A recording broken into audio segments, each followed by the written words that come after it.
चलिए, आज की कक्षा में स्वागत है आप सभी लोगों का। आज का सिलेबस आपका बुद्धि इन्वायरमेंट, क्या नाम है, मनोविज्ञान। स्क्रीन दिख रही है? स्क्रीन तो दिख रही है? हाँ सर। चलिए, ठीक। आज हम लोग चर्चा बुद्धि पर करेंगे, कुछ प्रश्नोत्तरी भी है और कुछ प्रश्न है और कुछ चीजें बताएंगे बुद्धि के बारे में, क्या चीजें कैसे हैं। चलिए, तो पहली बात, बुद्धि कहते किसे कहते हैं? लोग बुद्धिमान आदमी है। बुद्धिमान कहने से क्या तात्पर्य भाई? किसी को बुद्धिमान कहते हैं, इसका मतलब क्या है? किसी को बुद्धिमान या बुद्धि वाला कहने से क्या तात्पर्य है? काम नहीं कर रही। चलिए, ले जाता हूँ। तो मेरा जो है कि काम नहीं कर रही है कलम।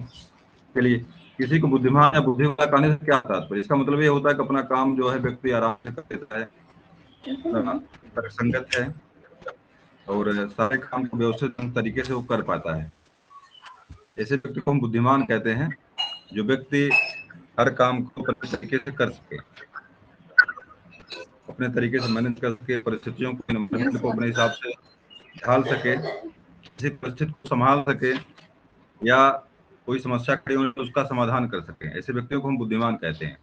तर्कसंगत हो, तब सारी चीजें अपने अनुकूल जो है ढलने की और किसी के अनुकूल ढल जाने की जो क्षमता रखता है, उसी को बुद्धि कहते हैं। बहुत सारी परिभाषाएं बुद्धि की दी हुई हैं। नीचे देखिए, एक परिभाषा प्राचीन काल की लिखा हुआ है, बुद्धिर्स बलम तस्य, बुद्धिस्य बलम तस्य। बुद्धि क्या है? बुद्धि ही बल है। सही बात है। बहुत सारे पशु पंछी आपसे ज्यादा बलवान हैं, लेकिन बुद्धि से पूरी मानव जो है पूरी सभ्यता पर अपना कब्जा किया हुआ है। बुद्धि की शक्ति है, सारी चीजें हैं, जिसे पूरी सभ्यता को अपने हाथ में लिया हुआ है।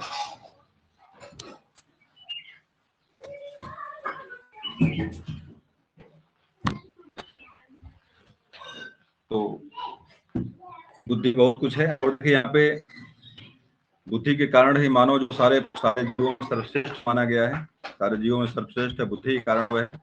बुद्धि न होती तो आदमी भी जो है मतलब पशु पंछियों की तरह ही जीवन व्यतीत करता। बुद्धि ही है जो उसके पशुओं से, पंछियों से उसे अलग करता है। चलिए देखिए, बुद्धि की परिभाषाएं कुछ दी हुई हैं। परिभाषाएं आपकी परीक्षा में पूछता है। देखिए, पहली बात, बुद्धि का वर्गीकरण 3 भागों में किया गया है। मेरी आवाज मिल रही है आप लोगों को? आवाज तो मिल रही है?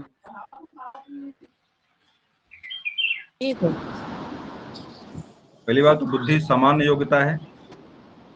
बुद्धि एक सामान्य योग्यता है। दूसरी चीज है, बुद्धि 2 या 3 योग्यताओं का योग है। कई लोगों ने कहा इसमें जो है कि बहुत सारे योग्यताओं के योग से बुद्धि बनती है।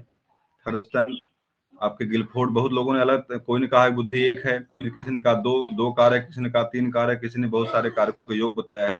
सारी चीजें हैं। तो बुद्धि समस्त विशिष्ट योग्यताओं का योग, मतलब क्या बुद्धि एक ही है या बुद्धि के कई प्रकार हैं, इस तरह से यहाँ वर्गीकरण किया गया। बुद्धि को मुख्य रूप से किसी ने कहा जो समान योग्यता है, किसी ने कहा विशिष्ट योग्यता है, किसी ने कहा बुद्धि के तीन आयाम होते हैं, किसी ने कहा बहुत सारे आयाम होते हैं। सारी चीजों को लेकर के बुद्धि के वर्गीकरण यहाँ पे किए गए हैं। देखिए, सामान्य बुद्धि योग्यता जो आपकी है कि बुद्धि सामान्य योग्यता है, इसको मानने वाले टर्मन थे। Terman, Ebbinghaus, Stout, Burt Galton, Stern, ये 3 व्यक्ति हैं जिन्होंने ये कहा कि बुद्धि एक सामान्य योग्यता है और बुद्धि व्यक्ति की सामान्य योग्यता है जो हर क्रिया में पाई जाती है। उसे मनोवैज्ञानिकों ने बुद्धि की परिभाषा से इस प्रकार, टर्मन ने देखिए क्या बुद्धि को लेकर कहा सामान्य योग्यता बुद्धि, जिसे एक प्रश्न परीक्षा में आपसे ये परीक्षा पूछेगा, बुद्धि एक सामान्य योग्यता है, किसका कथन है या कौन लोग बुद्धि को सामान्य योग्यता मानते हैं? तो टर्मन, एबिंगहास, स्टाउट, बर्न और गाल्टन, स्टर्न, 4 लोग आपके हैं। टर्मन ने कहा कि टर्मन ने बुद्धि को लेकर अपने ये कहा, अमूर्त वस्तुओं के संबंध विचार करने की योग्यता ही बुद्धि है। टर्मन की लाइन है, अमूर्त वस्तुओं के संबंध में विचार करने की योग्यता ही बुद्धि है। अमूर्त चीज क्या होती है भाई? कोई बताते हैं अमूर्त क्या है, मूर्त क्या है? सर अमूर्त वह है जो दिखाई ना दे।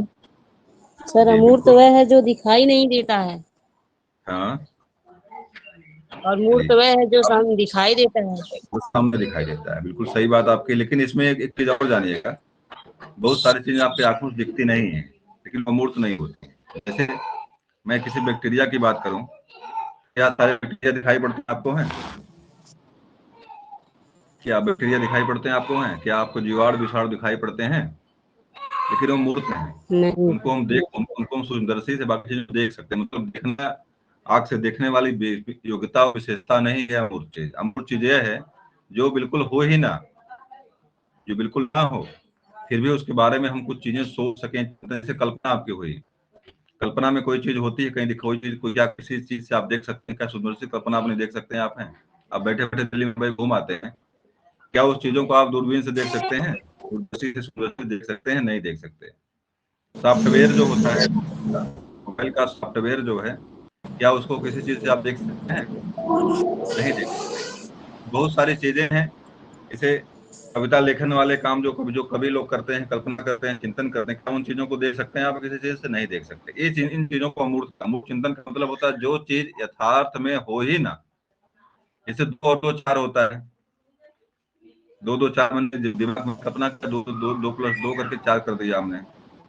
क्या वो चीजें आप देख सकते हैं? किसी चीज से नहीं दिखाई पड़ सकती आप। वो हमारा अमूर्त चिंतन है। वो हमारा सुख दुख, आपकी अंतर की कल्पनाएं, संवेदनाएं, ये सारी चीजें आपके अमूर्त होती हैं। किसी कंप्यूटर का सॉफ्टवेयर या आपके दिमाग की बुद्धि, ये सारी चीजें किसी चीज से दिखती नहीं है, बल्कि वो अमूर्त होती हैं। इसको हम अमूर्त चिंतन कहते हैं। तो अमूर्त चिंतन करने की योग्यता जिसके पास, जैसे मान लीजिए कि आप बैठे हुए हैं, आपको लगे, एहसास हुआ कि नहीं नहीं एक शेर आ गया, शेर से आपने हमला किया, आपने उसको बचाव किया, एक कल्पना आपकी है, अपने आप में कल्पना आई, तो मतलब उसने कहा कि उससे बचाव कैसे करेंगे? अमूर्त चिंतन। जैसे मान ली बिल्डिंग खड़ी करना आपको है, आपके मन में एक ढांचा बनता है, बिल्डिंग हम ऐसे ऐसे बनाएंगे, यहाँ फूलदान है, यहाँ हम जो है कि बगीचा बनवाएंगे, यहाँ पे अपना बिल्डिंग ये खड़ी करेंगे, डिजाइन उसकी इस तरह से होगी। आपके दिमाग का एक अमूर्त चिंतन आपके लिए। तो क्या है कि किसी अमूर्त वस्तुओं के संबंध में विचार करने की योग्यता ही बुद्धि है। जो चीज दिखाई ना पड़े उसके बारे में आप सोच सकें, तर्क कर सकें, वही आपकी बुद्धि की योग्यता है। और इसका ये कथन किसका है? टर्मन का है। टर्मन का कथन है। आगे देख लीजिए,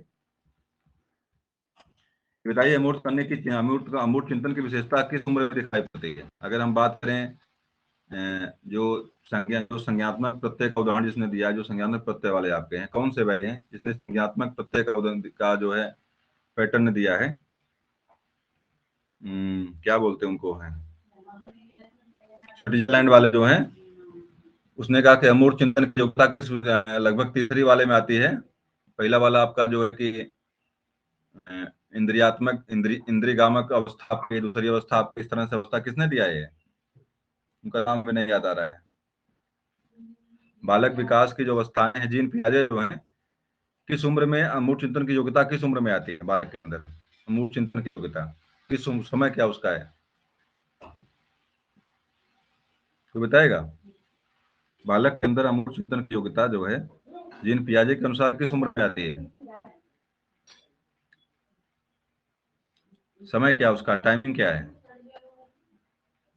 देखिए एक पहले मोटर अवस्था है, इंद्रियगामक अवस्था, उसके बाद चार अवस्थाओं में बांटा उन्होंने है आपके मनोवैज्ञानिक ने, और सब अवस्थाएं इंपॉर्टेंट है, देख लीजिएगा उसको। आगे देखिए, इसमें बुद्धि के अनुसार है। देखिए टर्मन के अनुसार बुद्धि क्या है? समस्या को हल करने की योग्यता है।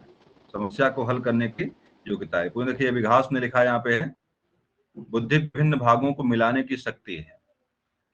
विभिन्न भागों को मिलाने की शक्ति है। गाल्टन क्या है? बुद्धि विभेद चयन करने की शक्ति है। स्टर्न ने इसके बारे में लिखा, नवीन परिस्थितियों के साथ सामंजस्य करने की योग्यता ही बुद्धि है।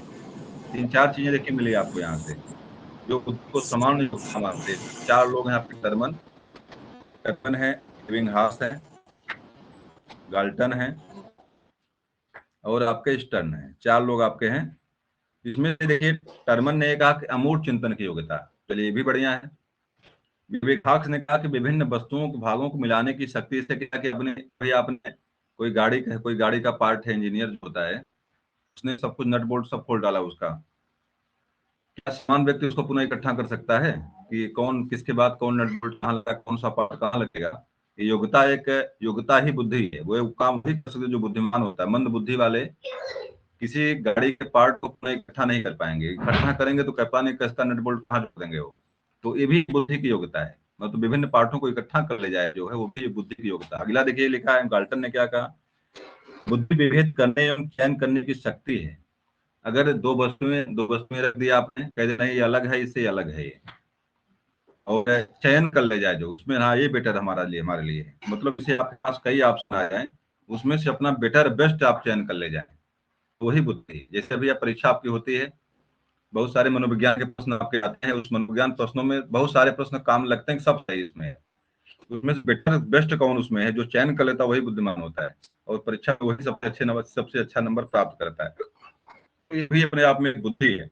अगला देखिए यहाँ पे स्टर्न ने क्या कहा, नवीन परिस्थितियों के साथ समायोजन करने की योग्यता ही बुद्धि है। बिल्कुल सही है। वो व्यक्ति बुद्धिमान कतई नहीं हो सकता जो विशिष्ट परिस्थिति में जाए वो उलझ जाकर जाए। कोई भी कंडीशन किसी परिस्थिति आ जाए और उसमें अपने आप को जो एडजस्ट कर ले जाए, अनुकूलन अपने आप को कर ले जाए, उसके अनुसार ढल जाए, जो वही व्यक्ति बुद्धिमान है। जहां पर जाए अपने हिसाब से समाज को बाकी चीजों को ढाल ले, वही आपके व्यक्ति बुद्धिमान होता है। और इस तरह की क्षमता जो होती है, नवीन परिस्थितियों के साथ समायोजन की क्षमता ही बुद्धि, बिल्कुल सही है। तो इस तरह से आप जो है समान बुद्धि की योग्यता जो है, इसमें केसों के आप बनेंगे, स्टर्न को, विघास को, गाल्टन को और स्टर्न को, ये सारे जो आपके एग्जाम्पल दिए हुए हैं सब परीक्षा में आपके पूछे गए हैं। पूछता कि मूर्त संबंध में विचार करने की योग्यता ही बुद्धि है, किसका कथन है? स्टर्न का कथन है। विघास ने क्या कहा है? विभिन्न भागों को मिलाने की शक्ति बुद्धि है, विघास ने कहा है। गाल्टन ने कहा है बुद्धि विभेद करने एवं चयन करने की शक्ति है, गाल्टन ने कहा है। स्टर्न ने यह कहा कि नवीन परिस्थितियों के साथ समायोजन करने की योग्यता ही बुद्धि है। आप कितने बुद्धिमान हो, आप जो है किसी जगह पहुंच जाएं और वहां अपने आप को व्यवस्थित न कर पाए, तो इसका मतलब है कि आप बुद्धि आपके पास नहीं है। किसी तरह की परिस्थिति आ जाए, हर जगह अपने आप को मैनेज कर लें, अपने आप को वहां सर्वश्रेष्ठ साबित करें, वही आपकी बुद्धि है। चलिए आगे आते हैं हम लोग हैं।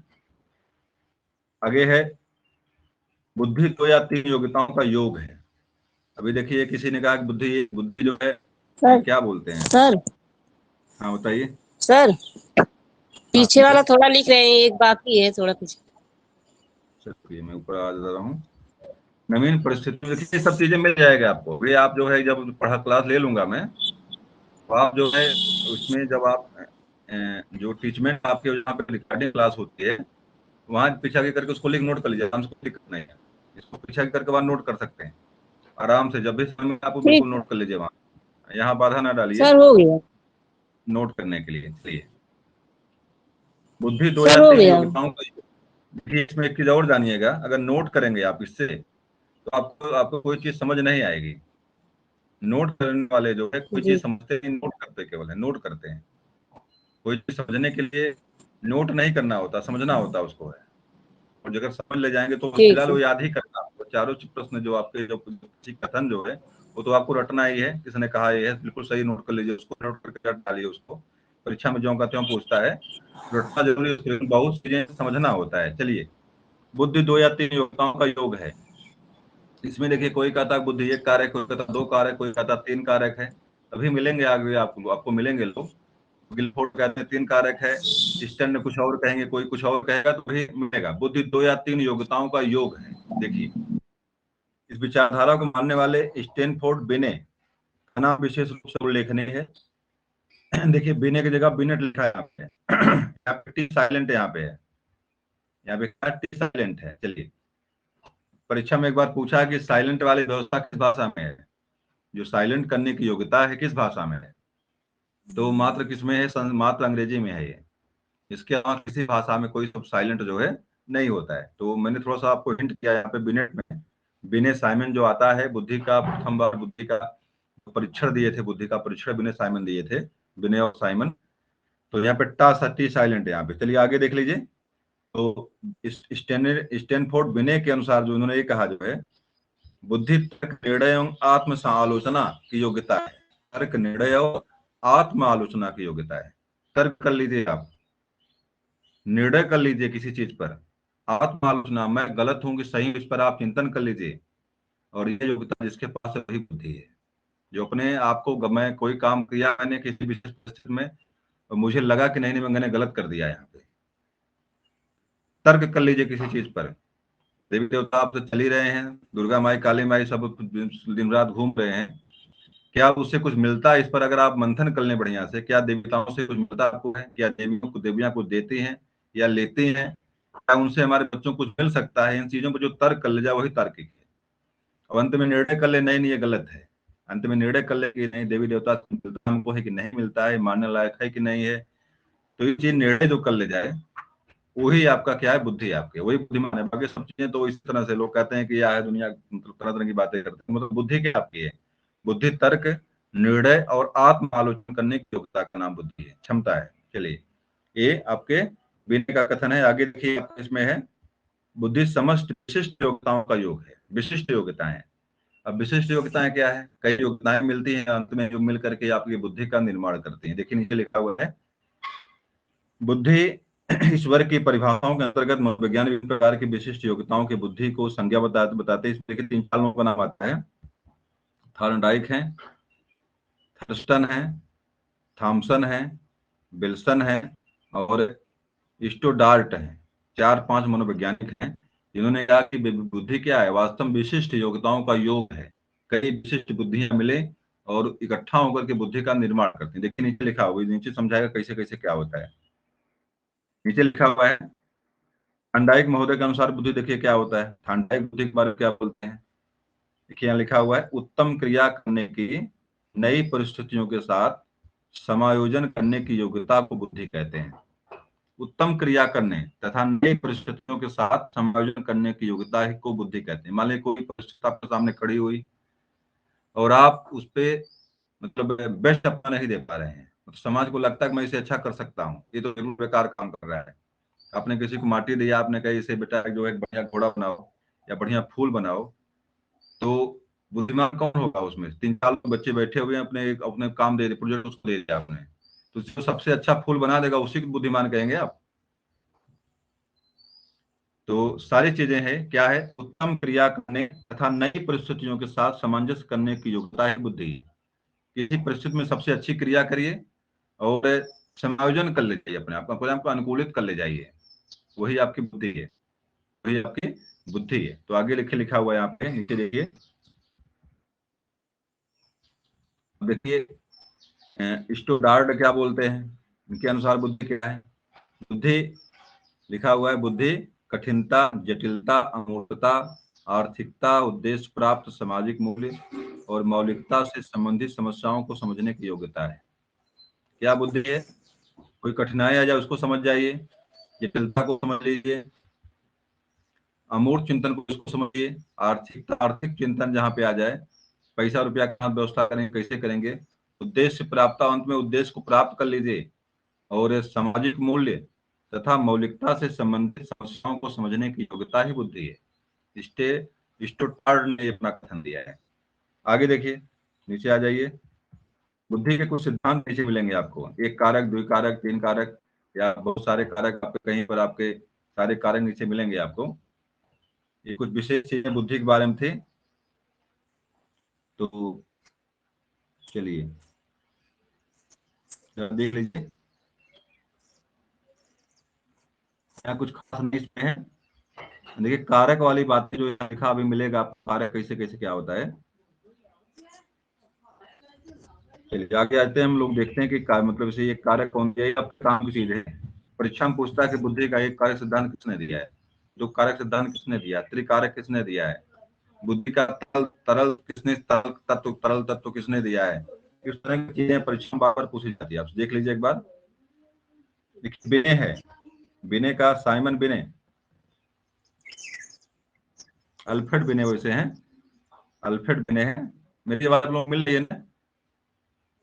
यस, मेरी मिल आवाज रही। मिल रही तो अच्छी बात है। देखिए बुद्धि का एक कारक सिद्धांत देने वाले कौन है? ये देखिए, पहली चीज तो जानेगा, परीक्षा में पूछता है अल्फ्रेड बिने कहाँ के हैं? ये कारक देने वाले सिद्धांत अल्फ्रेड बिने कहाँ के हैं? इसका जवाब क्या देंगे आप? फ्रांस के हैं। फ्रांस। फ्रांस के निवासी थे अल्फ्रेड बेने, जो एक कारक दिया आपको है। और अमेरिका के मनोवैज्ञानिक, अमेरिका के लिए कौन है? टर्मन है। जर्मनी के मनोवैज्ञानिक एबिंगहास हैं, ने इनके एक कारक बुद्धि का समर्थन किया। सिद्धांत किसने दिया? अल्फ्रेड बेने ने दिया। इसके समर्थक कौन कौन से थे? अमेरिका के वैज्ञानिक टर्मन और जर्मनी के मनोवैज्ञानिक जो एबिंगहास ने इनका समर्थन। तो एक कारक सिद्धांत के देने वाले आपके अल्फ्रेड बेने, समर्थक इसके जो है टर्मन और एबिंगहास हैं। टर्मन आपके अमेरिका के थे और एबिंगहास आपके कहाँ के थे? जर्मनी के थे। उन्होंने इसका समर्थन किया। देखिए यहाँ लिखा बुद्धि वह शक्ति है, इस सिद्धांत के अनुसार देखिए क्या मतलब, इसका सिद्धांत का मतलब क्या है। उन्होंने ये कहा बुद्धि वह शक्ति है जो समस्त मानसिक कार्यों को प्रभावित करती है। इस सिद्धांत के अनुयायियों ने बुद्धि के समस्त मानसिक कार्यों को प्रभावित करने वाली एक शक्ति के रूप में माना। एक सिद्धांत एक शक्ति मानना है इसको। इन्होंने यह भी माना कि बुद्धि समग्र रूप वाली होती है, मतलब उसके अलग अलग नहीं कर सकते, वो समग्र रूप से होती है और व्यक्ति को एक विशिष्ट कार्य करने में अग्रसित करती है। मतलब बुद्धि अलग अलग नहीं है कि उसका, जैसे हमारा हाथ अलग है, पैर अलग है, मुंह अलग है, नाक अलग है, इस तरह से बुद्धि को अलग अलग नहीं कर सकते आप। बुद्धि तो एक ही है, बुद्धि को आप अलग अलग नहीं कर सकते। और सभी समस्त रूप से, जैसे शरीर जैसे हमारी बनती है, हाथ पैर मुंह नाक से, फेफड़ा हृदय से बनती है, उसी तरह से बुद्धि भी विभिन्न प्रकार की योग्यताएं जो इकट्ठा रहती हैं और वे किसी व्यक्ति को एक कार्य करने के लिए प्रेरित करती है। मतलब बुद्धि हमारी एक ही है, उसका एक ही कारक है, उसका अन्य काल अलग अलग कारक नहीं, समग्र रूप से उसने एक ही माना बुद्धि को। तो इस तरह से जो उसने बुद्धि के बारे में योग्यता, टर्मन ने विचार करने की योग्यता माना है। टर्मन ने बुद्धि क्या माना? अभी ऊपर मिला था आपको, विचार करने की योग्यता ही क्या है? बुद्धि है। स्टर्न ने क्या कहा था? अभी ऊपर लाइन में लिखा था, नवीन परिस्थितियों के साथ समायोजन करने की योग्यता को ही बुद्धि माना है। देखिए द्वितत्व वाले, तत्व वाले आपके बिने हो गए, अल्फ्रेड बिने, एबिंगहास और बाकी लोगों ने उसका, स्टर्न ने उसका समर्थन किया है, एक बुद्धि वाले। द्वितत्व सिद्धांत या द्विकारक, द्वितत्व या द्विकारक एक ही चीज अलग नहीं है। परीक्षा में अगर आपके तक द्वितत्व क्या है या द्विकारक क्या, तो उसको एक ही मानिएगा, अलग अलग चीज नहीं मानिएगा। इसी को अंग्रेजी में लिखा बाई फैक्टर थ्योरी। आपकी अंग्रेजी में भी कोई दुविधा में डालता आप देख सकते।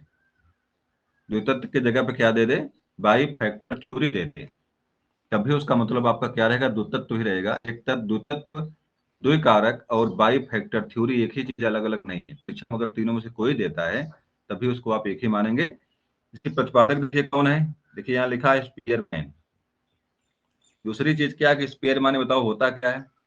कोई बताए हमको स्पीयर माने, कैसे पकड़ेंगे इसको? स्पीयर माने क्या होता है? जुड़वा होता है। स्पेयर पार्ट का मतलब होता है जुड़वे पार्ट जो होते हैं। जैसे आपका हाथ हुए, हाथ दो हाथ होते हैं, नाक दो होती है आपकी, तो स्पेयर का मतलब अंग्रेजी में शब्द अगर समझेंगे, स्पेयर लिखा है ना, तो वहाँ पे स्पेयर थोड़ा सा कर लीजिए। स्पेयर का मतलब होता है दो, जुड़वा, ट्विन। तो स्पेयर का मतलब दो होता है, तो स्पेयर का मतलब दो तत्व सिद्धांत भी देने वाले आपके यही हैं। तो स्पेयर से स्पेयर जोड़ लीजिए तो दो तत्व हो जाता है, दो हो जाता है, जुड़वा हो जाता है। मतलब दो फैक्टर, दो तत्व कारण देने वाले, फैक्टर थ्योरी देने वाले कौन थे? तो ये थे आपके स्पीयरमैन। बात समझ में आ गई? यस। थे कहाँ के बताइए, देखिए यहाँ लिखा हुआ थे कहाँ। तो एक प्रश्न पूछता है कि स्पीयरमैन कहाँ के निवासी थे? तो ब्रिटेन के थे। अच्छा एक प्रश्न बताइए हमको, तो आपके जो विश्व की मानक समय रेखा कहाँ से गुजरती है? किस देश से गुजरती है विश्व की मानक समय रेखा? इलाहाबाद हम्म, में। GWT, विश्व की पूछ रहा हूँ मैं, विश्व की पूछ रहा हूँ मैं। GWT, grant which time? Britain, Britain से इंग्लैंड। ब्रिटेन यहाँ लिखा हुआ है, ब्रिटेन यहाँ लिखा हुआ है। GWT, ग्रीनविच टाइम जो आपका है, लंदन का, ब्रिटेन का एक जगह है लंदन, लंदन जो इसकी राजधानी है, उसी में ग्रीनविच शहर है, वहीं से विश्व का मानक समय वहीं से लिया गया है, ग्रीनविच से। तो इसको ग्रीनविच टाइम बोलते हैं, ब्रिटेन में ही है वो। चलिए, तो स्पीयरमैन है और द्वितत्व कारण सिद्धांत इसमें दिया है आपके स्पीयरमैन ने। बुद्धि को दो मानते हैं, देखिए यहाँ पे लिखा हुआ, बुद्धि को दो सिद्धांत मानते हैं, सामान्य बुद्धि, जनरल, और जी फैक्टर। जनरल देखो, जनरल फॉर जी हो गया, और जी फैक्टर कहते हैं उसमें यस फैक्टर भी होता है। देखिए नीचे मिलेगा आपको, एक विशिष्ट बुद्धि होती है, एक सामान्य बुद्धि एक विशिष्ट बुद्धि। देखिए स्पेशल, स्पेसिफिक फैक्टर या यस फैक्टर, दो चीजें पकड़िएगा यहाँ से। परीक्षा में अगर आपको दे दे जी फैक्टर और यस फैक्टर को देने वाले कौन है, इसका जवाब क्या देंगे आप लोग? स्पीयरमैन देंगे। कहाँ के निवासी थे? ब्रिटेन के निवासी थे। बाई फैक्टर थ्योरी या जी फैक्टर यस फैक्टर, या हिंदी में पूछें कि सामान्य बुद्धि और विशिष्ट बुद्धि देने वाले कौन थे, या बुद्धि के दो पार्ट सामान्य बुद्धि और विशिष्ट बुद्धि मानने वाले कौन थे, इसका जवाब आपका रहेगा स्पीयरमैन। कहाँ के निवासी थे? ब्रिटेन के निवासी थे। इसी को द्विकारक, द्वितत्व और बाई फैक्टर थ्योरी के नाम से भी जानते हैं। नीचे देखिए इसमें कुछ चीजें और लिखी हुई हैं।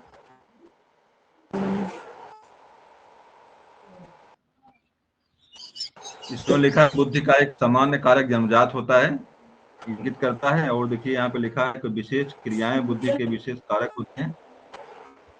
विशिष्ट कारक में लिखा उन्होंने है, एक सामान्य बुद्धि होती है, एक विशिष्ट बुद्धि होती है। इसे उन्होंने एक माना कि हर व्यक्ति के अंदर एक विशिष्ट योग्यता होती है, विशिष्ट बुद्धि होती है। एक सामान्य बुद्धि सबके अंदर कॉमन होती है, लेकिन कुछ न कुछ व्यक्ति के अंदर एक विशेष गुण होता है। कोई दौड़ने में बहुत बढ़िया रहेगा, कोई व्यक्ति मैकेनिकल होता है नंबर एक का, कोई व्यक्ति कुछ और करता है, कोई व्यक्ति किसी साथ व्यक्ति के पास एक विशिष्ट गुण होता है। उन्होंने कहा एक सामान्य बुद्धि होती है, एक विशिष्ट बुद्धि होती है, दोनों मिलाकर के जो बुद्धि का निर्माण करते हैं। मतलब हर व्यक्ति का अपना एक विशिष्ट क्षेत्र होता है कि नहीं होता है? नॉर्मली होता है। तो वही चीज उन्होंने पकड़ा यहाँ से, मतलब एक सामान्य बुद्धि है और उसी सामान्य बुद्धि के साथ एक विशिष्ट बुद्धि भी लगी हुई होती है। और उन्होंने इस तरह से दो चीजें ला के जोड़ दिया इसको यहाँ से। चलिए मेन चीज आपको दो चीज समझना था आपको, कहाँ के थे और क्या सिद्धांत दिए हैं, कारक स्फारक क्या है। चलिए त्रिकारक में आ जाइए। त्रिकारक क्या चीज है? त्रिकारक,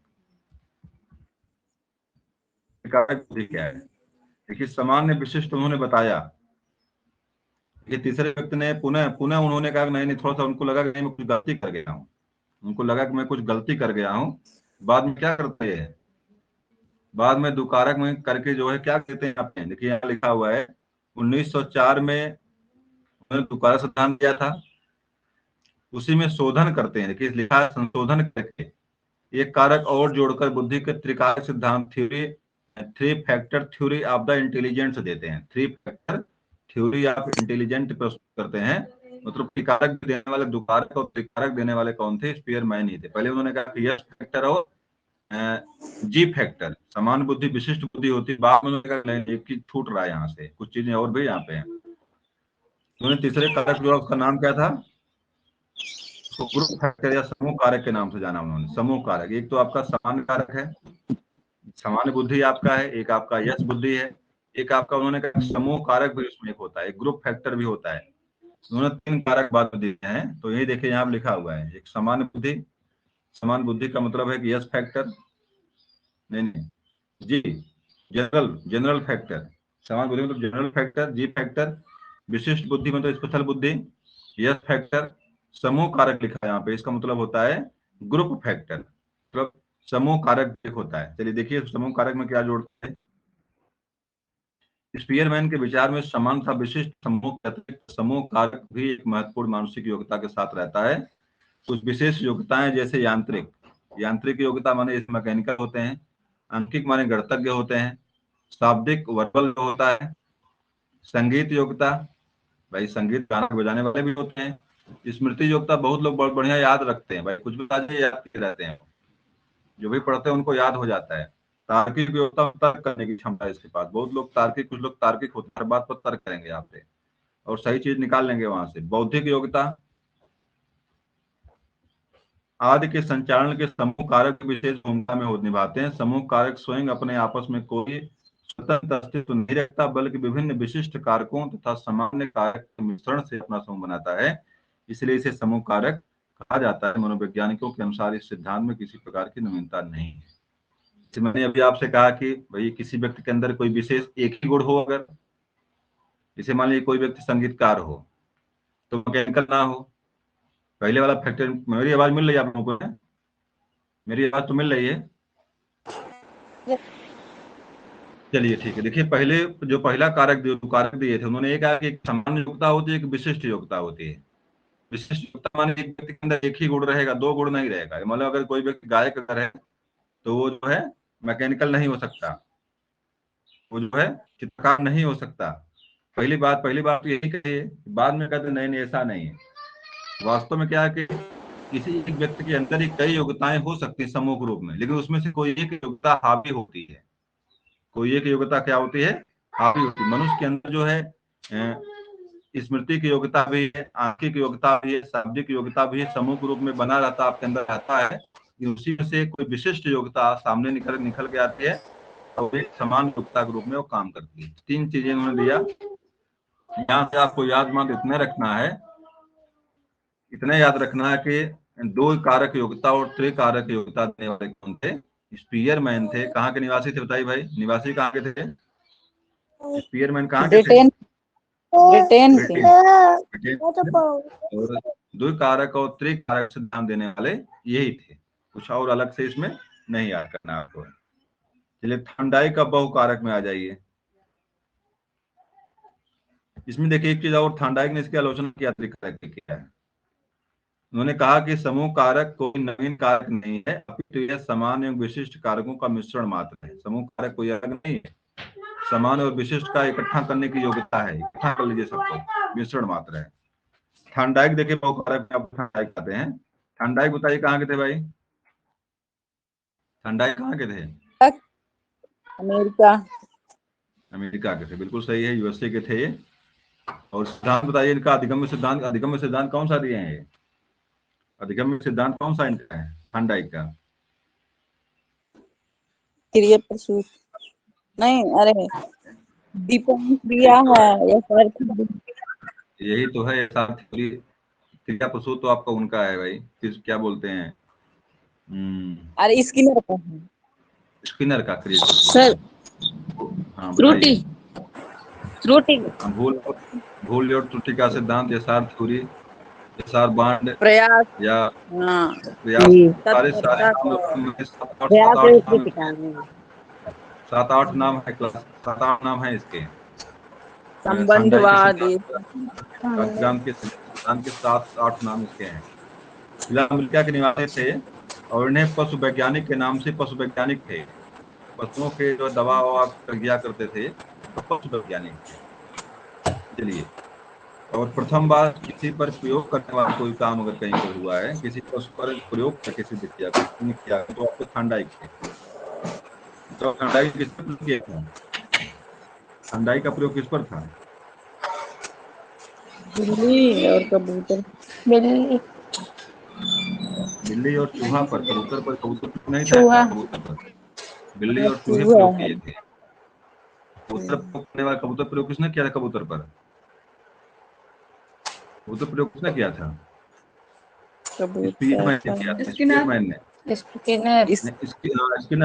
ने किया था। कबूतर और चूहे दोनों प्रयोग स्किनर ने किया था। चूहे पर भी प्रयोग किए थे, चूहे था बिल्ली था भाई।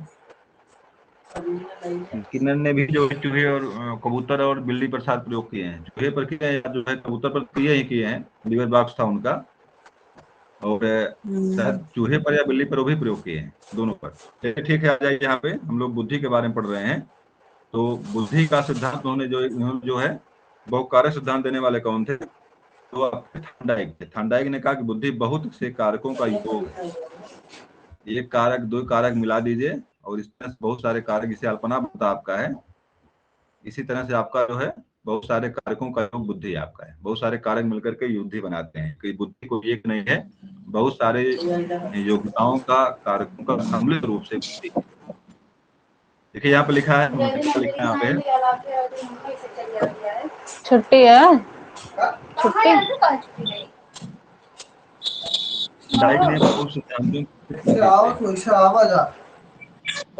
थोड़ा सा बंद कर लीजिए आप लोग, जहाँ डिस्टर्ब की आवाज बंद कर ले वो।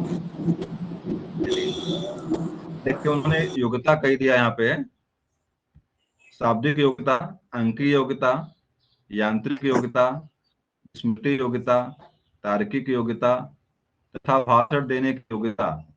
उनके अनुसार व्यक्ति समस्त मानसिक योग्यताओं को प्रभावित करती है। बुद्धि मतलब एक नहीं है। शाब्दिक योग्यता का मतलब क्या हो गया? जो सब निर्माण कर सके।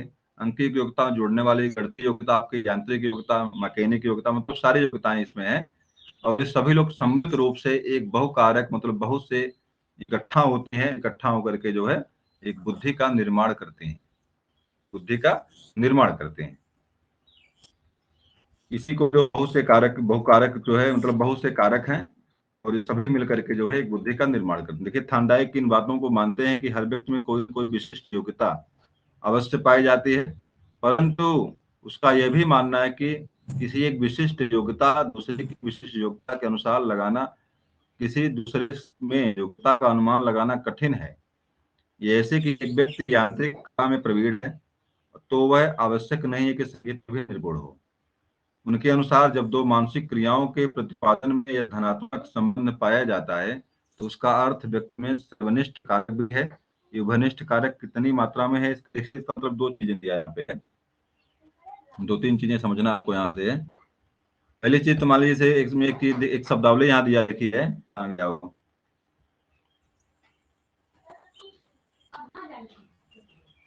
चलिए शब्दावली कहीं गायब हो गई। देखिए यहाँ नीचे देखिए कुछ चीजें यहाँ दिया आपके काम के दिया हुआ है। जैसे मान लें परीक्षा में पूछ ले कि एक मूर्त बुद्धि का एक उदाहरण बताइए हमको, अमूर्त बुद्धि का उदाहरण बताइए, सामाजिक बुद्धि का उदाहरण बताइए। यहाँ देखिए दिया हुआ, इसे राजगीर दिया हुआ है यहाँ पे, राजगीर इंजीनियर। देखिए मूर्त चिंतन दिया हुआ डॉक्टर, चित्रकार और मनोवैज्ञानिक। सामाजिक बुद्धि दिया हुआ नेता और समाज सेवी। इसी तरह से यांत्रिक बुद्धि में आपके जो मैकेनिकल होते हैं, मैकेनिकल मतलब गाड़ी बनाने वाले होते हैं या इस तरह के होते हैं, मैकेनिकल होते हैं, उनकी यांत्रिक बुद्धि उनके पास होती है। अच्छे बाइकर जो होते हैं, बाइक चलाने वाले होते हैं, उनके पास यांत्रिक बुद्धि उनके पास होती है। तो ये भी परीक्षा में आपसे पूछा होगा कि मूर्त बुद्धि क्या है, उदाहरण क्या है, मूर्त बुद्धि का उदाहरण कौन है, सामाजिक बुद्धि का उदाहरण कौन है। तो इस तरह परीक्षा में प्रश्न आपसे पूछता है यहाँ से। तो राजगीर जो क्या है, राजगीर इंजीनियर मूर्त बुद्धि है, मतलब कोई चीज को मूर्त रूप में प्रस्तुत करते हैं। अमूर्त चिंतन कौन, अमूर्त बुद्धि वाले कौन है भाई, जो चीज अमूर्त चिंतन कर सके, डॉक्टर, चित्रकार और मनोवैज्ञानिक। चित्रकार जो आपको चित्र देखता है और कल्पना करके चित्र का निर्माण कर देता है। सामाजिक बुद्धि वाले कौन होते हैं, जो समाज को डीलिंग करते हैं, जैसे आपका नेता हो गए। तो नेता लोग समाज को शोध करते हैं, उस पर चिंतन मंथन करते हैं। वर्तमान में जो शोध है सामाजिक चिंतन का, वो नेता लोग करते हैं। वो जानते हैं धर्म कर्म हावी है, धर्म कर्म बढ़ाओ, नोट लो इन लोगों से। ये चिंतन का एक है। इसलिए हर वर्ष जब इलेक्शन आएगा तो मंदिर का मुद्दा उठाएंगे, मस्जिद का मुद्दा उठाएंगे, हिंदू मुस्लिम कहेंगे, लड़ा कर आपसे वोट ले लेंगे। जानते हैं कि आप ये करेंगे तो आप हमको वोट जो है मार देंगे। ये सामाजिक चिंतनों का एक है, ये नेताओं का सामाजिक बुद्धि ये है। और सारी चीजें हैं यहाँ पे। आगे देखिए यहाँ पे थर्स्टन, तो समूह कारक जो आपका सिद्धांत था यहाँ पे, क्या नाम था उसका, बहुकारक, बहुकारक था ना थानडाइक का सिद्धांत, कौन सा थानडाइक का था, बहुकारक था। बहुकारक सिद्धांत आपको थानडाइक का है। बहुकारक था। तो थानडाइक ने कहा कि बहुत से कारकों के मिलने से आपकी बुद्धि बनती है, बहुत से कारकों के योग से आपकी बुद्धि बनती है। स्पीयरमैन ने क्या कहा, एक समान बुद्धि होती है, एक विशिष्ट बुद्धि होती है। और अगली बुद्धि की उसने क्या बताया था, तीसरा फैक्टर क्या था उसका, समूह कारक। किस समूह कारक उसका, एक समूह में उनका होता है, नहीं, समान है? समूह थर्स्टन। नहीं तो उसके तीन कारक जो बताया उसने, तीन कारक में एक ग्रुप नहीं, एक है एक समूह हाँ कारक में समूह आपका वाला, ग्रुप हाँ नहीं, ग्रुप फैक्टर नहीं, हाँ। तीनों कारकों में अंदर शामिल उसके हुए, उसके अंदर शामिल उसके अंदर है वो। और थानडाइक ने क्या कहा, थानडाइक ने कहा बहुत से कारकों का सम्मिलित योग है, उसमें अलग अलग नहीं है। इसे उसने कहा कि इसे तब आपके क्या बोलते हैं, स्पीयरमैन ने कहा, पहले बात दो कारक का उसने कहा, एक अलग बुद्धि, एक अलग बुद्धि, एक यहाँ अलग है, यहाँ अलग है, और तीसरे ने पुनः जोड़ा ये भी अलग है। और उसके बाद जो है इसको मिला के उसने कहा बुद्धि है, उसने कहा कि ये बुद्धि, तीनों दो अलग अलग, तीन अलग अलग चीजें हैं, समूह कारक, जी फैक्टर और आपका जो है कि स्पेशल, तीनों अलग अलग, अंत में मिलाकर तीनों बुद्धि बनती हैं। लेकिन थानडाइक ने क्या कहा, थानडाइक ने कहा कि अलग अलग नहीं, एक मिले हुई सब मिक्स है, इसको बहुकारक के नाम से जानते हैं। तो बहुकारक बहुत कारकों का योग क्या है, बुद्धि। तीन कारक नहीं, बहुत सारे कारक हैं। चलिए अब देखिए थर्स्टन का समूह कारक सिद्धांत, थर्स्टन का समूह कारक सिद्धांत यहाँ पे आता है। ये थर्स्टन का समूह कारक है। ये थर्स्टन क्या कहते हैं, थर्स्टन के समूह कारक बुद्धि सिद्धांत में के अनुसार बुद्धि न तो सामान्य कारकों का प्रदर्शन है, ना ही विशिष्ट कारकों का, मतलब खास करके क्या बोलते हैं, स्पीयरमैन के विरुद्ध इनका, स्पीयरमैन और थांडाइक के विरुद्ध इनका सिद्धांत, उसकी आलोचना करके सिद्धांत प्रतिपादित किया। उन्होंने कहा बुद्धि ये नहीं है बुद्धि है, अपितु उसमें कुछ निश्चित मानसिक क्रियाएं होती हैं जो समान रूप से मूल कारकों में सम्मिलित होती हैं।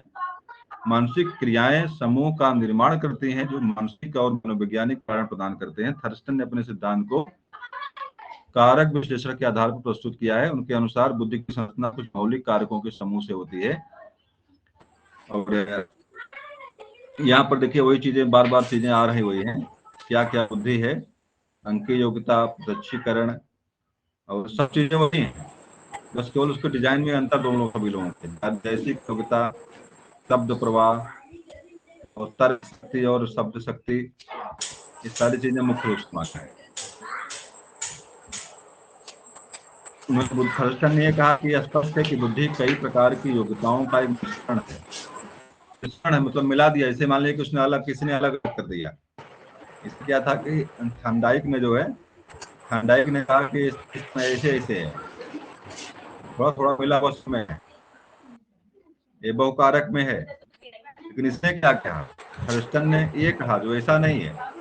जैसे आपका इसे गिट्टी मोरंग और सरिया मिलते हैं, गिट्टी मोरंग और मसाला मिलाते हैं, मिक्स बन जाता है, एक मिक्स बन जाता है, कौन किसका कैसे वैसे मिक्स जो बनता है, ये बुद्धि आपकी। इसमें कुछ पता नहीं कौन कहाँ पे कौन समूह कारक है, कौन एक कारक, ऐसा कुछ पता नहीं। सभी है बहुत सारे कारक, लेकिन सभी का मिश्रण जो मिल जा रहा है, अच्छी तरह से मिक्स हो जाना, ये बुद्धि आपकी है। तो थर्स्टन ने क्या कहा भाई, थर्स्टन ने कहा कि समूह कारक, समूह के रूप में सबका इकट्ठा हो जाना, सबका मिल जाना ही समूह कारक। तो मुख्य रूप से आपको याद जो रखना है यहाँ पे है, आपको जो याद रखना है यहाँ पे थर्स्टन का समूह कारक सिद्धांत आपको याद रखना है, बस इतना याद करना आपको। समूह का सिद्धांत किसने दिया था, तो थर्स्टन ने दिया था। अगला देखिए थॉमसन का प्रतिदर्श सिद्धांत है, यहाँ पे प्रतिदर्श सिद्धांत है।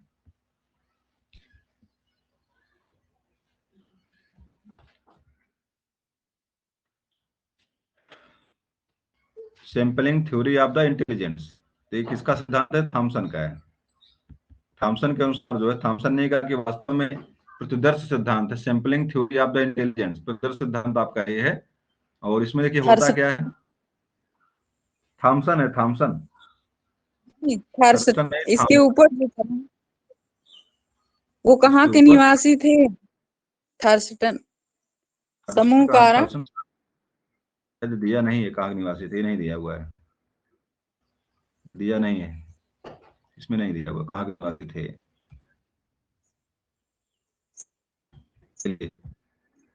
थॉमसन का जो प्रदर्श सिद्धांत जो है, परीक्षा में आपको मात्र रट्टा यही मारना है आपका है कि सिद्धांत देने वाले थे कौन।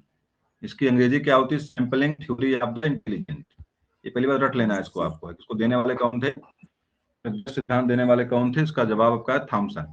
थॉमसन ने सिद्धांत जो है दिया था। प्रतिदर्श निश्चित योग्यताओं का प्रतिदर्श होता है। उन्होंने कहा कि प्रत्येक व्यक्ति का प्रत्येक कार्य जो है एक निश्चित योग्यताओं का प्रतिदर्श माने होता है कि अपने आप को प्रेसी से, क्या है कि आपका शीशा आपके सामने रखेंगे क्या करेगा वो, मान लीजिए शीशा अपने सामने रखा, अपने चेहरा दिखाता आपका है, आपका दर्शन कराता है।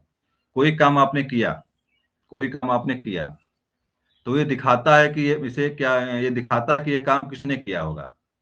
3 व्यक्तियों को आपने आपने छोड़ दिया, एक समान काम दिया आपने कि आप ये काम कर डालो। मुट्ठा बांधना है, मान लीजिए हमारे यहाँ सूती बांधने वाला काम होता है, तो मुट्ठा लोग अलग अलग तरीके से बांधेंगे, तीनों लोग, तीनों चित्रकारी, किसी चित्रकारी को मैंने कहा जाओ इस पेड़ को बनाओ, इस पेड़ कोई चित्र दिया आपने बच्चे को, आपने कहा कि जाओ और चित्र बना के ला दिखाओ मुझे। 3 व्यक्तियों को चित्र दिया आपने, तो वो चित्र बता देगा कि चित्र बनाया किसने है, रामू ने बनाया कि श्यामू ने बनाया कि मोहन ने बनाया। कैसे मालूम पड़ा आपको, क्योंकि वो चित्रकला जो है बताती है कि बनाया किसने है, मतलब वो आपका प्रतिदर्श है। वो जैसे शीशा देखते आप हैं, आपका आपका मुखौटा चेहरा दिखता है उसमें, उसी तरह से आपका कार्य क्या आपका है, आपका कार्य आपका प्रदर्श है। जो कार्य आप करते हैं बताता है कि कार्य जो कौन किस तरह से कर सकता है, कौन इस तरह सोच सकता है, इस तरह से कार्य करने की क्षमता किसके पास है। मतलब आपका कार्य क्या आपके आपके बुद्धि का प्रतिदर्श है, बुद्धि का प्रतिरूप आपके है वो। ये चीज किसने बताया? ये जी बताने वाले सिद्धांत थे कौन? आपके प्रदर्श सिद्धांत देने वाले आपके थॉमसन थे। तो थॉमसन ने कहा कि जो भी काम आप करते हैं मतलब आप बुद्धि के अनुसार ही काम करेंगे, और बुद्धि बताती है। कभी देखिए जहांगीर एक कहानी याद आ गई आपके, मुगल वंश का शासक था जहांगीर। जहांगीर के काल में चित्रकला का विकास नंबर 1 हुआ था, चित्रकला का विकास नंबर 1 था, मतलब सबसे स्वर्ण काल था चित्रकला का, स्वर्ण काल। उस जहांगीर ने यह कहा कि चार चार चित्रकार लाइए, किसी से आग बनवा लीजिए, किसी से आप जो है कि पखना बना लीजिए किसी पंछी का, किसी से कुछ और करवा लीजिए, मैं बता दूंगा कि ये काम किसने किया हुआ है, मतलब कि कौन किस चित्रकार ने काम किया है, मैं बता दूंगा उसको देख करके। चित्र मुझे दिखाइए, मैं बता दूंगा कि जो इसका आग किसने बनाया है, इसका नाक किसने बनाया है, इसका पंख किसने बनाया है, मैं बता दूंगा। इतना चित्रकार, मतलब इतना वेरिएशन था उसके अंदर। यही चीज मैं बताने का प्रयास में कर रहा हूँ कि दर्श सिद्धांत जो होता है, बुद्धि, जो काम आप करते हैं, जो काम आप करके सामने रखते हैं, वो बताओ कि बुद्धि का ही एक तरह से आदर्श है, वो बुद्धि का प्रतिरूप है वो, और अपने बुद्धि के अनुसार ही हर व्यक्ति अपना काम अलग अलग तरीके से करता है। ये बात सुनना होगी आपको, यही प्रदर्श आपका है। तो एक बार देख लीजिए लिखा हुआ है, किसी भी विशेष कार्य को करने में व्यक्ति अपनी समस्त मानसिक योग्यताओं में कुछ का प्रदर्श रूप में चुनाव कर लेता है। इस सिद्धांत में उन्होंने सामान्य कारकों की व्यवहारिकता को महत्व दिया है। थॉमसन के अनुसार बौद्धिक व्यवहार अनेक स्वतंत्र क्रियाओं पर निर्भर करता है, परंतु परीक्षा करते समय प्रदर्श ही सामने आता है। मतलब परीक्षण में, मतलब जो मैंने बताया वो चीज समझना आपको। प्रदर्श है क्या चीज? प्रदर्श यही है कि जो भी काम तीन व्यक्ति अलग अलग काम करेंगे, तीनों अपने बुद्धि के अनुरूप उसका उसी काम अलग अलग तरीके से करेंगे, और बता देगा कि ये काम किसने किया हुआ है। मतलब जो भी काम करते हैं वो आपके बुद्धि का प्रतिदर्श है, बुद्धि का ही वो मॉडल रूप है वो। चलिए आगे आ जाइए। कैटल, कैटल का बुद्धि सिद्धांत। कैटल ने बुद्धि सिद्धांत कौन सा दिया हुआ है? क्रिस्टल, क्रिस्टल आप पढ़ेंगे? क्रिस्टल पढ़े कहीं आप? ठोस, ठोस वाला जो है भाई। हाँ जी सर। कैटल से क्रिस्टलीकरण याद कर लीजिए, क्रिस्टलाइज्ड। कैटल जो है ये ठोस है, ठोस रूप में बुद्धि को प्रस्तुत करता है। देखिए यहाँ लिखा हुआ है फ्लूइड या क्रिस्टलाइज्ड, मतलब बुद्धि वास्तव में ठोस अवस्था में है, द्रव अवस्था में है। क्रिस्टलाइज्ड देखिए यहाँ लिखा हुआ क्रिस्टल। तो ठोस, जो ठोस का मतलब होता है क्रिस्टलीकरण या क्रिस्टलाइज होता है। देखिए रेमंड वे कैटल पूरा नाम इनका है, रेमंड वे कैटल। 1971 में उन्होंने जो है 2 प्रकार की समान बुद्धि का वर्णन किया है। यह है फ्लूइड के अनुसार बुद्धि फ्लूइड समान योग्यता, बुद्धि की फ्लूइड समान योग्यता मानसिक कारकों पर निर्भर करती है, जबकि क्रिस्टलाइज्ड योग्यता अर्जित कारकों के रूप में होती है। 2 चीज दिया उन्होंने, बुद्धि का ठोस और द्रव सिद्धांत। यही चीज सिद्धांत दिए हैं, बुद्धि का ठोस और द्रव सिद्धांत। द्रव के रूप में उसने ये कहा कि जो बुद्धि आपको अनुमानसिक रूप से मिलती है, भाई बुद्धि तो अनुमानसिकता ही है। बुद्धि क्या है? बुद्धि अनुमानसिक है। और माता पिता से ही बुद्धि प्राप्त होती है आपको। कितना कितना आप जो है कि आपकी प्रतिभावान बच्चा, जैसे माता पिता होते हैं नॉर्मली जो है बुद्धि के, उसे 3-4 सिद्धांत दिए हुए हैं प्राप्त करने के। जो माता पिता जो गुण मिलते हैं आपको हैं, जो अनुमानसिक गुण मिलते हैं, 4 प्रकार के होते हैं। प्रतिरूप सिद्धांत भी उसमें आपका एक है, समान से समान का सिद्धांत है, समान से भिन्न का सिद्धांत है। तो माता पिता जैसे होते हैं नॉर्मली जो बच्चे भी उनके प्रतिरूप ही होते हैं। कभी कभी ऐसा होता है कि प्रत्यागमन का सिद्धांत वहां पे लागू हो जाता है। माता पिता बहुत बुद्धिमान है, बच्चा बिल्कुल बिल्कुल बेवकूफ हो जाएगा। माता पिता सांवले रंग के हैं, बच्चा गोरा हो जाएगा। माता पिता एकदम हिंदू हैं, बच्चा जो आपका जो कहाँ से हो जाएगा, इंग्लैंड वाला आ जाएगा। बिल्कुल कई लोग तो आपके गागल बगल एरिया में मिलेंगे आपको, ये बिल्कुल जो है कि लगता है कि यहाँ कहीं बन करें, यहाँ के आपके बगल में बसखारी हमारे यही है। 2 बच्चे ऐसे हैं जिसे लगता है अंग्रेज हैं बिल्कुल, और माता पिता उनके हिंदू हैं, मतलब बिल्कुल यहाँ के निवासी लगते हैं, हाँ यहीं के हैं। और उनका बच्चा कैसा है? बिल्कुल अंग्रेज है, बिल्कुल लाल लाल आंख, मतलब सफेद सफेद बाल और लाल लाल बाल उनके हैं। ये क्या हो गया बताइए भाई? ये कौन सिद्धांत है? ये सिद्धांत कौन सा है? ये सिद्धांत है प्रत्यागमन का सिद्धांत है। मतलब कभी कभी जो क्या होता है, पुराना चीजों को पकड़ लेता है, आपके 7 पीढ़ी 8 पीढ़ी पहले की बातों को सबका जो मानसिकता पकड़ कर उसके सामने रख देता है। इसका मतलब है कहीं न कहीं से आपके आपके रक्त में मानसिकता के वो गुण विद्यमान है जो आपके 7 पीढ़ी पहले के थे। वो सिद्धांत, वो चीजें क्या हो गया उठ करके तुरंत आपके सामने आ गया। इसी को प्रत्यागमन कहते हैं। किसी के माता पिता बहुत बुद्धिमान है और बच्चे क्या पैदा हो गए उनके, मंदबुद्धि हो गए, या मंदबुद्धि माला माता पिता, उनके बच्चे बहुत बुद्धिमान पैदा हो गए। इस कंडीशन को क्या बोलते हैं? इस कंडीशन को हम प्रत्यागमन का सिद्धांत कहते हैं। और तो कैटल ने ये कहा जो है कि बुद्धि में वास्तव में जो बुद्धि का जो द्रव होती है, जो माता पिता में द्रव अवस्था में होती है, बिल्कुल तरल होती है, उसको जैसे चाहे उस रूप में भर लीजिए उसको, लेकिन बाद में सामाजिक रूप से जो चीज जो प्राप्त करते हैं आपको ठोस अवस्था में, वो बदल नहीं सकते आप। जैसे एक बार आपने जो है सीख लिया कोई चीज, समाज में आकर के सीख लिया, आपने गाड़ी चलाना सीख लिया, आपने मतलब यांत्रिक बुद्धि आपकी जो थी वो आपकी ठोस बुद्धि है।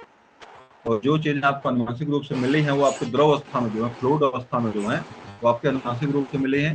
जो चीज आपने यहाँ सीखा समाज में रहकर के वो आपकी ठोस बुद्धि है। बात समझ में आई हमारी? ठोस बुद्धि द्रव बुद्धि क्या होती है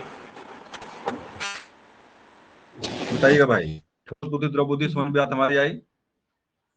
देखिए द्रव बुद्धि तो आपके अनुवांशिक की बात, द्रव बुद्धि अनुवांशिक है। द्रव बुद्धि क्या है? अनुवांशिक है। और ठोस बुद्धि क्या है? सामाजिक रूप से जो चीज सीखा अपने समाज में रहकर वो आपकी ठोस बुद्धि है। तो इसी को द्रव और ठोस बुद्धि का सिद्धांत कहते हैं। इसी को कटल का बुद्धि सिद्धांत कहते हैं। बात समझ में आ गई? परीक्षा में आपसे मान लो परीक्षा में पूछे आपसे ठोस बुद्धि का मतलब क्या है, किससे है? तो सीखी गई बुद्धि, जो चीज सीखा आपने, जो चीज अर्जित की समाज में रहकर सीखा आपने, वो चीज आपकी अर्जित बुद्धि है। और जो चीज आपको नेचुरल रूप से माता पिता से मिली है वो बुद्धि किसी आपकी है, बुद्धि आपकी द्रव है, द्रव फ्लूइड के रूप में है। और जो चीजें आपने सीखा है वो चीज आपके क्रिस्टल में रूप में है। क्रिस्टल मतलब ठोस रूप में है। ये इतना जानना आपको, यहाँ कुछ नहीं। और देखिए सबसे अंत में लिखा हुआ है, कैटल के अनुसार फ्लूइड समान बुद्धि मानसिकता से संबंधित है तथा जन्मजात होती है, जबकि क्रिस्टल सामान्य बुद्धि अर्जित है। बात समझ में आ गई? अंत में वही लाइन यहाँ पे लिखा आपका है। तो परीक्षा में प्रश्न आपका क्या, एक चीज और लिखते हैं आपने,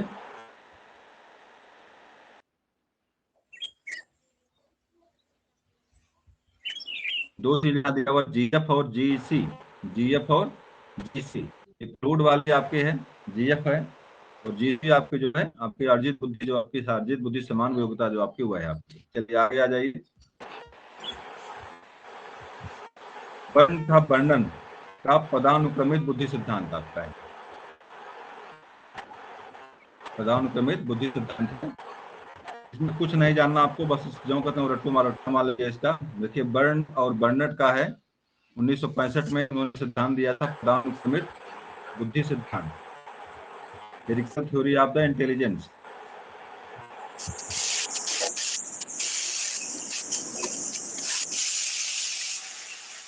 चार भागों में बांटते हैं, चार भागों में बांटते हैं इसको, सामान्य मानसिक योग्यता, मुख्य समूह कारक सिद्धांत, लघु समूह कारक और विशिष्ट मानसिक योग्यता। चार कारकों में बांटते इसको है। और इसको विभिन्न स्तरों में बांटे हैं, इसलिए इसको प्रदान स्तर में भागों बांट कर इन्होंने नामकरण किया है। वर्बल बाकी चीजें दिया उन्होंने है। चलिए तो पदानुक्रमित वाली बात आई, क्या जवाब देंगे बताए भाई आप?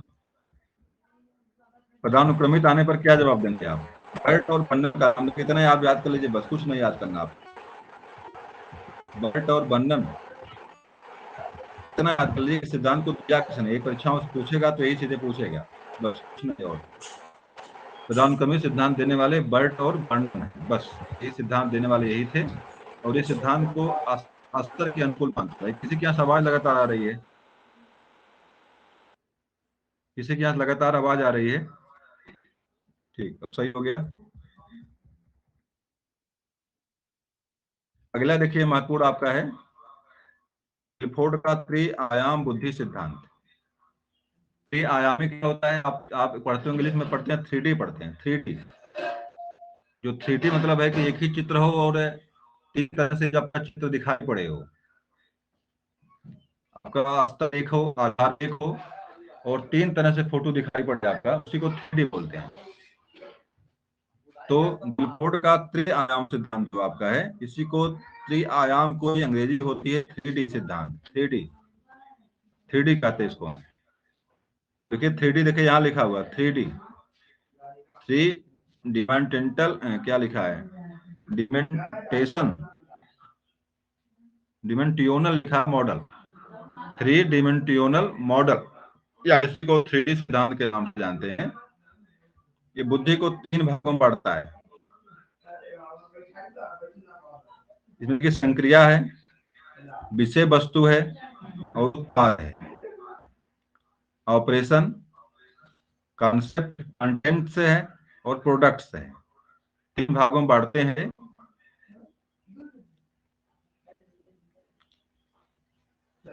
इनका देखिए गुणा किए हैं ये 5 6 5 गुणे 4 गुणे 6 गुणे 6 बराबर 120 किया इन्होंने है। इन्होंने कहा कि बुद्धि वास्तव में क्या गुणन है, गुणज है ये। एक दूसरे को आप गुणा करके इकट्ठा करेंगे तब से आपका 3D बनता है और मिला जुला करके आपका जो है, भाई बहुत चीजें इसके बारे में हमको पता नहीं कैसे कैसे क्या होता है, लेकिन यहाँ पे परीक्षा में जो प्रश्न आपके आएगा, आप जो 3D या त्रिआयाम सिद्धांत किसने, इसका जवाब आप रिपोर्ट कर देंगे। गिलफोर्ड ने कह दिया इसके 3 भागों, 1959, 1961 और 1967, तीन तथा अपने सहयोगियों के 3 मानसिक योग्यताओं के आधार पर उन्होंने जो है बुद्धि का ये सिद्धांत दिया हुआ है। चलिए अंत में देखिए बहुबुद्धि सिद्धांत आपका आ गया। बहुबुद्धि इस सिद्धांत देने वाले हार्वर्ड गार्डनर हैं और इसे बहुबुद्धि सिद्धांत के नाम से जानते हैं। इसमें देखिए 3-4 चीजें दिया हुआ है। तार्किक योग्यता में देखिए गणितीय योग्यता दिया हुआ है, देशिक, संगीतात्मक, शारीरिक में गति संवेदी, अंतर्वैयक्तिक, अंतर्व्यक्ति, प्रकृतिवादी। विभिन्न सिद्धांतों 8 प्रकार में इन्होंने जो बहुवादी सिद्धांत जो है, जो क्या नाम है, क्या नाम भाई इसका है सिद्धांत का नाम, बहुबुद्धि सिद्धांत जो आपका है, इसमें 8 कारक उसने दिया हुआ है। यहाँ पे 8 कारक दिया हुआ है। ये परीक्षा में कभी कोई पूछता आपसे कि मतलब बहुबुद्धि सिद्धांत जो गिलफोर्ड का है, हार्वर्ड गार्डनर का जो है, ये किसको कितने भागों में बांटा गया, इसका जवाब क्या आपका रहेगा? 8। ये परीक्षा में कई बार आया हुआ है। 8 प्रकार, 8 वर्गीकरण उन्होंने किया यहाँ पे है कि पहला बंद के पहला भाषा वाला यहाँ लिखा हुआ है। 8 भागों में बांटते हैं। तो बहुबुद्धि सिद्धांत जिसको देने वाले हार्वर्ड गार्डनर हैं, उन्होंने बुद्धि को 8 भागों में बांट करके जो है बहुबुद्धि सिद्धांत का प्रतिपादन किया हुआ है। इतना जानना आपको यहाँ से। चलिए नीचे आपके प्रश्नोत्तर हैं, प्रश्नोत्तर हम लोग आते हैं। बुद्धि के बारे में लगभग सारी चीजें यहाँ से कवर किया गया है, तो देख लीजिए। छोटा कर देते हैं इसको। देखिए पहला है, गिलफोर्ड ने बुद्धि संबंधी मॉडल में कुल कोष्ठक कितने खाने हैं। गिलफोर्ड ने सिद्धांत दिया है कितने खाने, 5 गुणे 4 गुणे 6 दिया था अभी ने गिलफोर्ड वाला। गिलफोर्ड का 3D सिद्धांत गिलफोर्ड ने दिया है ना, बताइएगा भाई। 3D अभी वहां पे आप देख रहे थे 4 गुणे 6 मतलब अंत में 120 दिया था, दिया था कि नहीं दिया था? दिया था गुड़े वही गुणे में दिया था। तो वही चीज देखिए यहाँ पे देखिए मैं करता हूँ। देखिए चौथा का देखिए इसमें चौथा 120 चाहिए, मतलब कुछ चीजें ऐसी छिपा के मिलेंगी परीक्षा में आपको, जिस पर आप गौर नहीं करेंगे और परीक्षा में आपको दे देगा। यहाँ खाने दिया हुआ है। गिलफोर्ड ने बुद्धि संबंधी मॉडल जो है कि कितने कोष्ठक खाने हैं, इसका जवाब आप उसको ये भी देख लीजिए कि उसमें कितने खाने कैसे थे, 120 कैसे कैसे आया था, गुणा भी देख लीजिए वो। इसीलिए चलो आपको हाँ एक बार देखते उसको, तो मैं भी गौर नहीं किया था कि पहला प्रश्न वही आ गया आपका। नीचे था क्या?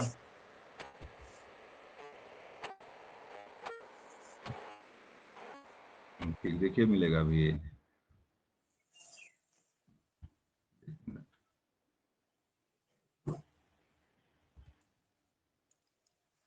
ये देखिए क्या लिखा हुआ है, 5 गुणे 4 गुणे 6, 5 चौक 20 और 20 छक्का 120। तो इस तरह से 3D आपका यही है, 5 गुणे 6 गुणे 6, 5 गुणे 4 गुणे 6, जो गिलफोर्ड का त्रिआयामी सिद्धांत उसमें 120 खाने बनते हैं। तो आपका यहाँ पे चलिए प्रश्न नंबर 1 आपका हो तो 2 लिख लीजिए। किसी 10 वर्षीय बालक की मानसिक आयु 14 वर्ष है तो वह कहलाएगा, क्या कहलाएगा? 10 वर्ष बालक है, उसकी मानसिक आयु 14 वर्ष है, तो क्या कहलाएगा? प्रतिभाशाली, सृजनशील, मंद बुद्धि, जड़ बुद्धि। मानसिक आयु भाई, आईक्यू निकालने के आईक्यू कैसे निकालते हैं? मानसिक आईक्यू कैसे निकालते हैं? मानसिक आयु वास्तविक आयु मानसिक आयु गुणे बटे वास्तविक गुड़ी सही याद नहीं लग रहा है। मानसिक आयु का आईक्यू का सूत्र याद है, यही तो है। एम गुणे सी बटे 100, ये है ना? कि मानसिक आयु उसके 10 वर्ष है और 14 वर्ष की उम्र है, 10 वर्ष तो कितना हो जाएगा? 140 हो जाएगा। गलत हो गया है। तो इसका आईक्यू कैसे निकलेगा? आईक्यू कब निकाले थे? मानसिक आय गुणे 100 बटे वास्तविक आय नहीं, कहीं इसका है मानसिक आय गुणे 100 बटे वास्तविक आय, यही है। जी तो मानसिक आयु कितनी उसकी 14 वर्ष है, जी गुणे 100 बटे 10 कितना आएगा उत्तर इसका? 140 140 आईक्यू क्षमता किसकी होती है? प्रतिभाशाली है प्रतिभाशाली सर। की होती है। तो आप लोगों को आईक्यू वाला मुझे तो याद नहीं, कोई बात, आपको याद होना चाहिए शायद। आपको याद होना चाहिए। तो 140 का मतलब है प्रतिभाशाली वाले का। जवाब देख लीजिए इसका। प्रतिभाशाली। देखिए पहला वाला, देखिए पहला सही प्रतिभाशाली। प्रतिभाशाली होगा। 140 वाला आईक्यू वाला प्रतिभाशाली होगा वो। तभी आएगा जब आपको मानसिक आयु निकालने का सूत्र मालूम आपको रहे। अगला है थांडाइक का बुद्धि संबंधी सिद्धांत है। थांडाइक सिद्धांत कौन सा दिया हुआ? एक तत्व सिद्धांत दिए हैं, द्वैत तत्व दिए हैं, बहुत तत्व दिए हैं, त्रिआयामी कितने सिद्धांत? थांडाइक ने क्या दिया है? बहुत तत्व का सिद्धांत। चलिए जवाब देखिए, तीसरा सही इसमें है। बहुत तत्व सिद्धांत देने वाले कौन थे? थांडाइक थे। है 0 से 25 बुद्धि लब्धि वाले को क्या कहते हैं? मूर्ख बालक, जड़ बालक, पिछड़े बालक, सही होगा आपका जड़ बालक। जड़ बुद्धि 0 से 25 जड़ बुद्धि बालक कहते हैं, जड़ बुद्धि है वो। गिलफोर्ड के बुद्धि संबंधी मॉडल में कौन सा आयाम नहीं है? गिलफोर्ड ने जो मॉडल दिया है, 3 दिया है उन्होंने, 3 में कौन शामिल नहीं है? इसमें बताइए 3 में कौन नहीं है? विशिष्ट, प्रक्रिया, अंतः वस्तु, परिणाम। क्या सही इसमें, क्या गलत करके, क्या नहीं? नहीं। चलिए सही जवाब आपका है। जवाब देख लीजिए यहाँ पे। पहला वाला शामिल उसमें नहीं, उसमें प्रक्रिया है, संक्रिया है, विषय वस्तु है, उत्पाद है, तीनों है। लेकिन उसमें विशिष्ट बात तत्व, जो विशिष्ट तत्व किसमें वाले? पहले वाले मैंने क्या विशिष्ट जो दुकारक दृष्टांत जिसने दिया, गिलफोर्ड ने जो किसने दुकारक दिया है, क्लियर में। तो विशिष्ट तत्व और उसमें कौन तत्व होता है? सामान्य तत्व जो होता है, जीएस और जीएस फैक्टर, जी फैक्टर और एस फैक्टर देने वाले कौन से? गिलफोर्ड आपके नहीं, स्पीयरमैन थे आपके। स्पीयरमैन। ठीक, अगला देखिए। स्वयं प्रत्यय के निर्माण में सहायक है। स्वास्थ्य, अभिक्षमता, बुद्धि, अभिप्रेरणा। क्या सही कहेंगे? स्व प्रत्यय के निर्माण में सहायक है स्वास्थ्य, अभिक्षमता, बुद्धि, अभिप्रेरणा। अभिक्षमता। देखिए भाई, बुद्धि की चर्चा पे हो रही है ना, चर्चा तो बुद्धि के बारे में हो रही है, तो चाहे उत्तर भी इसका बुद्धि आना चाहिए था ना। और स्व प्रत्यय के निर्माण में तो मैं कौन हूँ, या मैं गलत हूँ, मैं सही हूँ, क्षमता कौन लागू करता है? स्वास्थ्य लागू करेगा आपका। बहुत बलवान है तो आप बता पाएंगे मैं कैसा हूँ? बुद्धि। अभिक्षमता नहीं बता पाएंगे आप। अभिप्रेरणा से मतलब अभिप्रेरणा किसी काम को करने की आपको ऊर्जा देता है। तो मैं बहुत प्रेरित कर दूं मैं आपको कि आप पढ़ डालिए, पढ़ के टॉप कर जाइए, और टॉप करके आप नौकरी पा जाइए, आपको ये मिलेगा, अंत में आप नौकरी पा जाएंगे, परिवार आपका सही से रहेगा, सारा कष्ट कट जाएगा आपका। ये मेरा क्या है, मेरी प्रेरणा है ये। बाबा लोग आपको ये सिखाएंगे कि आप जो है कि सारा मेरे लगे तो 5,000 दे दो, हम 5,000 दुर्गा में चढ़ा दो, आपको जो है आपको फला फला चीज आपको मिल जाएगी और आप जो खूब प्रसन्नचित होंगे, दिन रात काम करेंगे और बखूब दुर्गा माई काली माई पूजा करेंगे। उनके प्रेरणा है, अब दिन रात काम करेंगे उसके लिए करेंगे, समाज और प्रेरित आपको है, उनकी प्रेरणा है। तो अब ये अभिक्षमता जो है, अभिक्षमता तो कुछ चीजें हैं, सिर्फ कुछ चीज जो अर्जन की है आपने, वो अभिक्षमता आपकी, लेकिन मुख्य रूप से बुद्धि ही बताएगी कि आप कौन हैं, आपके अंदर बुद्धि बताएगी आपको, तो बुद्धि सही इसमें। चलिए आगे आ जाइए।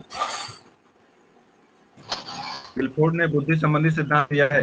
कौन सिद्धांत गिलफोर्ड ने दिया है? बहुत तत्व सिद्धांत, त्रिआयामी सिद्धांत और तत्व सिद्धांत किसने, गिलफोर्ड ने क्या दिया है?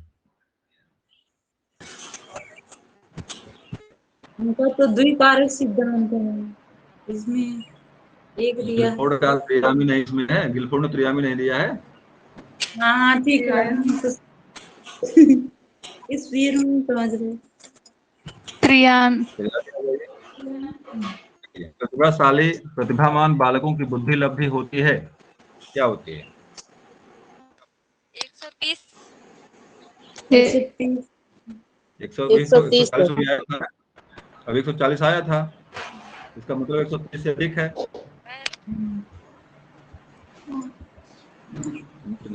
क्या 130 से ऊपर आई। चलिए आगे देख लीजिए। बुद्धि के समूह कारक सिद्धांत की प्रणेता है। समूह कारक सिद्धांत किसने दिया है? थॉर्नडाइक, स्टर्नर, स्पीयर में थॉमसन। थर्स्टन समूहकारक सिद्धांत थर्टन यहाँ दिया है, थर्टन यहाँ थर्स्टन लिखा है। ये ठीक है, ये आप थर्स्टन है। निम्नलिखित में से गिलफोर्ड ने कौन से बुद्धि के सिद्धांत का उत्पादन किया है? थर्स्टन ने क्या सिद्धांत दिया है?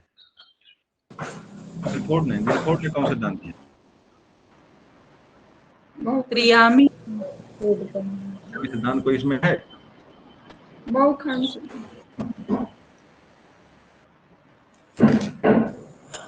देखिए सही क्या करता है इसमें।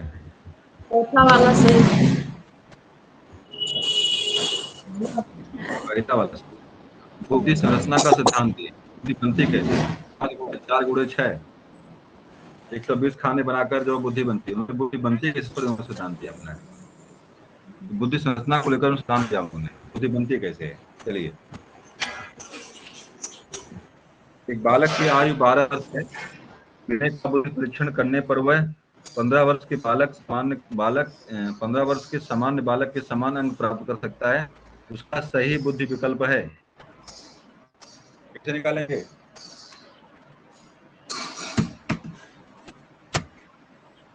मानसिक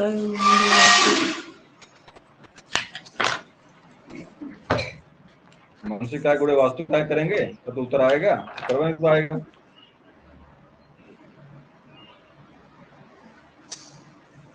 आईक्यू का सूत्र क्या है?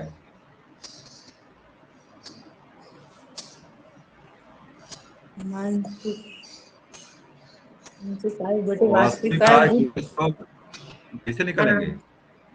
कैसे?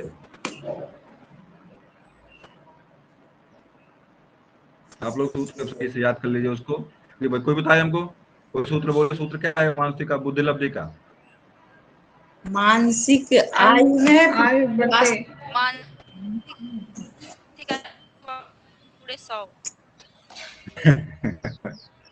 मानसिक आयु गुणे वास्तविक आयु, वास्तविक आय गुणे 100 है। वास्तविक आय गुणे 100 बटे मानसिक आयु बटे वास्तविक आयु। मानसिक आय बटे वास्तविक गुणे 100, तो ऊपर मानसिक आय रहेगी, मानसिक आय 125 आएगा सर, 125। मानसिक आयु गुणे 100 बटे वास्तविक आय 125 फॉर्मूला इसका है 125 आएगा। चलिए, एक बालक का मान लीजिए हो गया है, तो फिलहाल यहाँ पे है कि उसका बुद्धि विकल्प कितना है, 125 यहाँ दिया हुआ है। अब इसको पूरा करके करिएगा कि 12 गुणे 100 बटे 25 का 15 करने पर उत्तर इसका सही आएगा। कि 15 गुणे 100 करने पर इसका उत्तर कब 125 कब आएगा, देख लीजिएगा चेक पूरा करके 25 आएगा। और सही सूत्र उसको याद कर लीजिए, परीक्षा में प्रश्न पूछेगा आपसे। जवाब देख लीजिए, जवाब क्या इसका है, चौथा सही है 125। अगला देखिए, बुद्धि का बहुखंड सिद्धांत का प्रतिपादन किसने किया? बहुखंड सिद्धांत देने वाले कौन है? इन्हें स्पीयरमैन, थर्स्टन और थॉर्नडाइक।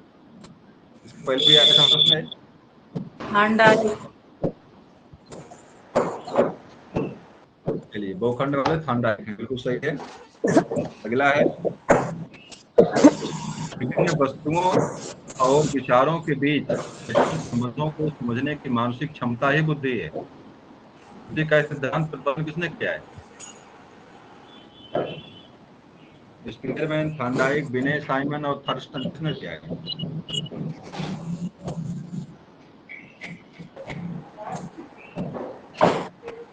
अभी ऊपर आया था ये बुद्धि सिद्धांत में, नोट कराया हमने। देखिए जवाब देख लीजिए यहाँ पे, चौथा सही इसका है, इसका सही है। विभिन्न वैज्ञानिकों ने बच्चों की बुद्धि लब्धि के आधार पर समूह बनाए हैं। समूह का सही क्रम है, समूह का सही क्रम क्या है? जड़ बुद्धि, श्रेष्ठ बुद्धि, उच्च बुद्धि, प्रतिभाशाली, मंद बुद्धि। जड़ बुद्धि, मंद बुद्धि, श्रेष्ठ बुद्धि, उच्च बुद्धि, प्रतिभाशाली। मंद बुद्धि, जड़ बुद्धि, श्रेष्ठ बुद्धि, श्रेष्ठ बुद्धि, मंद बुद्धि, जड़ बुद्धि, प्रतिभाशाली। सही बताइए क्या सही करेंगे, क्रम क्या सही होगा? दूसरा सही लग रहा है, चाहे तीसरा। चलिए इसको, विभिन्न वैज्ञानिकों ने बच्चों की बुद्धि लब्धि के आधार पर समूह बनाए हैं। समूह का सही क्रम क्या है? देखिए, दो तरह से बनेगा, ऊपर से जाएगा, या तो अवरोही या तो अवरोही। देखिए सबसे बड़ी बात है, सबसे नीचे वाला क्रम है। भाई किसकी आवाज आ रही है? आवाज कहाँ से आ रही है? सर आवाज बहुत आ रही है कहीं। इसके यहाँ भाई तो अपना आवाज बंद कर ले, अपना आवाज बंद कर ले ताकि आवाज ना आए। उच्च बुद्धि प्रतिभाशाली। देखिए देखिए, दो तरह से क्रम बनेंगे, या तो नीचे से बनेगा या तो ऊपर से बनेगा, या जड़ बुद्धि से बनेगा या प्रतिभाशाली से बनेगा। दो तरह से क्रम बन सकता है। तो देखिए, जड़ बुद्धि पे लिखा हुआ है, मान लीजिए नीचे से ऊपर जाना, आपको जड़ बुद्धि के बाद श्रेष्ठ बुद्धि नहीं आती, मतलब ये गलत हो गया। जड़ बुद्धि के बाद मंद बुद्धि तो आ सकता है, श्रेष्ठ बुद्धि, उच्च बुद्धि, ये तो आ सकता है, क्रम इसका सही हो सकता है। आगे देखिए, मंद बुद्धि, जड़ बुद्धि पहले पहले जड़ बुद्धि आएगा तब मंद बुद्धि आएगा, मतलब ये भी गलत है। श्रेष्ठ बुद्धि, मंद बुद्धि, जड़ बुद्धि, प्रतिभाशाली, तो ये भी गलत है। तो सही कौन हो सकता है इसमें? देखिए मैं उत्तर देखता हूँ सही क्या है इसका, है कि दूसरा नंबर का सही है। तो दो चीजें यहाँ से याद रखेंगे, जो क्रम दिया हुआ है, जड़ सुनूंगा या प्रतिभाशाली सुनूंगा, मतलब अगर आपका आरोही अवरोही दो तरह से क्रम इसका बन सकता है। तो थोड़ा सा क्रम अगर याद रखेगा तो गलती नहीं करेंगे यहाँ से, या तो जड़ से बात करेगा या तो प्रतिभाशाली से बात करेगा। थोड़ा सा क्रम उसका व्यवस्थित रखें, गलती नहीं। दूसरा सही इसका है, जड़ बुद्धि पहले है, जड़ बुद्धि के बाद मंद बुद्धि आता है, मंद बुद्धि के बाद श्रेष्ठ बुद्धि, उच्च बुद्धि, प्रतिभाशाली बुद्धि, सामान्य बुद्धि बीच में आता है, वो नहीं यहाँ पे क्रम में है, लेकिन फिलहाल जो क्रम है वो सही है। चलिए,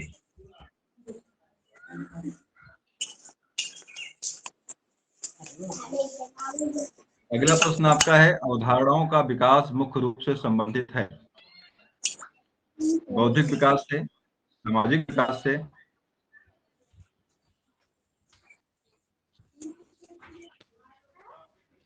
बौद्धिक विकास से, सामाजिक विकास से, शारीरिक विकास से, इनमें से कोई नहीं।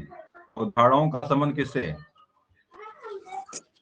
अवधारणाओं का संबंध किससे है? अवधारणाएं जो बनती है आपकी किससे बनती हैं? बुद्धि से बनती हैं। जब सामाजिक बुद्धि से, किससे बनती हैं? चलिए जवाब देख लीजिए इसका, पहला वाला सही है, बौद्धिक विकास से। अवधारणाओं का निर्माण बौद्धिक विकास से होता है। अगला बताइए, थॉर्नडाइक ने बुद्धि का कौन सा सिद्धांत प्रतिपादित किया है? एक कारक, दो कारक, दो कारक, ग्रुप तत्व सिद्धांत किसने दिया है? बहुकारक। तीसरा वाला सही है। चलिए ठीक है, अगला है मानसिक रूप से विकलांग में से निम्नलिखित में से कौन सा संबंधित नहीं है? मानसिक विकलांगता संबंधित कौन नहीं है? जड़ बुद्धि, मूढ़ बुद्धि, सामाजिक कार्य, अल्प बुद्धि। क्या सही करेंगे? असामाजिक। चलिए, इसका मतलब बुद्धि से नहीं है, बिल्कुल सही हो सकता है। दूसरा नंबर का मानसिक विकलांगता की बुद्धि मानसिक विकलांगता है, मूढ़ बुद्धि भी, अल्प बुद्धि, तीनों मानसिक विकलांगता में ही आएगा ये। सामाजिक काम तो कोई भी कर सकता है, प्रतिभाशाली भी कर सकता है, जड़ बुद्धि भी कर सकता है, कोई भी कर सकता है इसको। दूसरा चीज अलग तरीका है। बुद्धिमत्ता का संबंध किससे है? केंद्रीय चिंतन से, बहुआयामी चिंतन से, सृजनात्मकता से, उपयुक्त सभी से। क्या सही करेंगे? उपयुक्त सभी।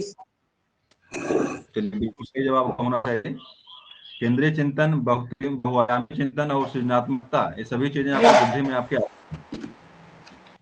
अगला है विशिष्ट बालक का संबंध होता है बुद्धि से, शिक्षा से, बुद्धि से, पाठ्य सामग्री से, खेल से। क्या सही करेंगे? बुद्धि से होता है, बुद्धि। बुद्धि से ही होगा। विशिष्ट बालक जो है बुद्धि से ही होता है, बिल्कुल सही है। अगला देखिए, बुद्धि लब्धि मानसिक आयु बूढ़े 100। क्या नाम है? बुद्धि लब्धि बराबर मानसिक आयु बूढ़े 100 बटे क्या होगा? बताइए नीचे बटे की। आ गया भाई। वास्तविक आयु। वास्तविक। है कि मानसिक आयु एम गुणे 100 बटे वास्तविक आयु, ये आपका बुद्धि लब्धि का सूत्र है। सही है ना? मानसिक आयु गुणे 100 बटे वास्तविक आयु, ये आपका बुद्धि लब्धि का सूत्र है। तो यहाँ पे वास्तविक आयु पहला वाला सही होगा ना? पहला वाला सही है। चलिए, सामान्य बालक का बुद्धि लब्धि स्तर क्या है? सही भाई। 120, 91, 91। सेकेंड दूसरा वाला। वाला। दूसरा वाला सही हो सकता है। दूसरा वाला से लेकर 120 तक होता है। दूसरा सही है।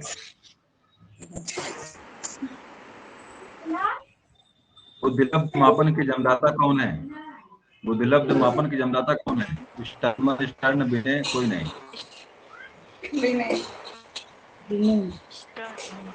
विनय। बुद्धिलब्धि के मापन की जन्मदाता विनय आपके हैं। ठीक है, कोई नहीं। क्यों नहीं? आप देखते हैं क्या सही है? कोई नहीं सही, कैसे हो जाएगा विनय। भाई? दूसरा सही किया, विनय वाले बुद्धिलब्धि के विनय है, कोई नहीं, नहीं विनय सही इसके हैं। तीसरे वाला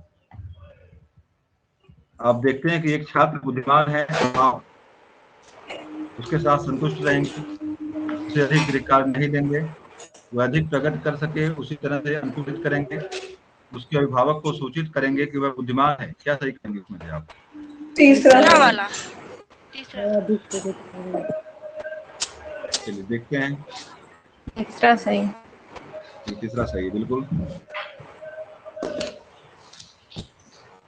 अशाब्दिक बुद्धि परीक्षण का प्रयोग किया जा सकता है अधिक आयु वर्ग के व्यक्तियों के लिए, अशिक्षित व्यक्ति के लिए, शिक्षित बच्चों के लिए, शिक्षित व अशिक्षित दोनों प्रकार के व्यक्तियों के लिए। क्या सही करेंगे? सर पहला सही है। सभी नहीं, सभी नहीं, सभी अशिक्षित वर्ग के लिए। क्यों? सेकेंड वाला सही है। दूसरा अशिक्षित वर्ग के लिए वो तो सही है भाई। पहली बार प्रयोग तो इसीलिए किया गया था इसका, जो आपके अमेरिका में प्रयोग किए गए थे, अशाब्दिक बुद्धि परीक्षण को कराए अमेरिका में गए थे, वास्तव में अशिक्षित व्यक्तियों के लिए ही था, क्योंकि पढ़े लिखे थे नहीं, वो सेना भर्ती करानी थी, तो अशिक्षित व्यक्ति के लिए प्रयोग किया गया। लेकिन देखते हैं यहाँ पे क्या सही किया हुआ है, क्योंकि यहाँ पे अमेरिका वाली बात नहीं करता है। चलिए, वही सही आपका अशिक्षित वर्ग के लिए ही है। दरअसल इसमें क्या है कि था अमेरिका में जब पहली बार जो अशाब्दिक परीक्षण कराए गए थे, उसका मतलब था कि सेना में भर्ती करना था, और उसको भर्ती करने उसने अशाब्दिक परीक्षण कराया। लेकिन बुद्धि होनी चाहिए, बुद्धि के लिए पढ़ना तो जरूरी नहीं है, बिना पढ़े लिखे भी बुद्धि होती है। तो अशिक्षित व्यक्ति के लिए इसका प्रयोग था। चलिए आगे देख लीजिए। एक शिक्षिका अपने शिक्षार्थियों की विभिन्न अध्ययन शैलियों को संतुष्ट करने के लिए विविध पूर्ण कार्यों का उपयोग करती है, तो वह किससे प्रभावित होगी? उन्हें एक बार पढ़ लीजिए ध्यान से।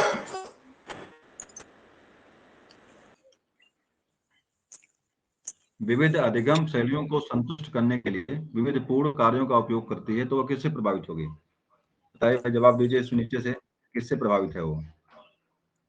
वॉलर से प्रभावित है, गार्डनर के बहुबुद्धि सिद्धांत से प्रभावित है, बार्गोस्की से प्रभावित है, या पियाजे के संज्ञात्मक सिद्धांत किससे प्रभावित है वो?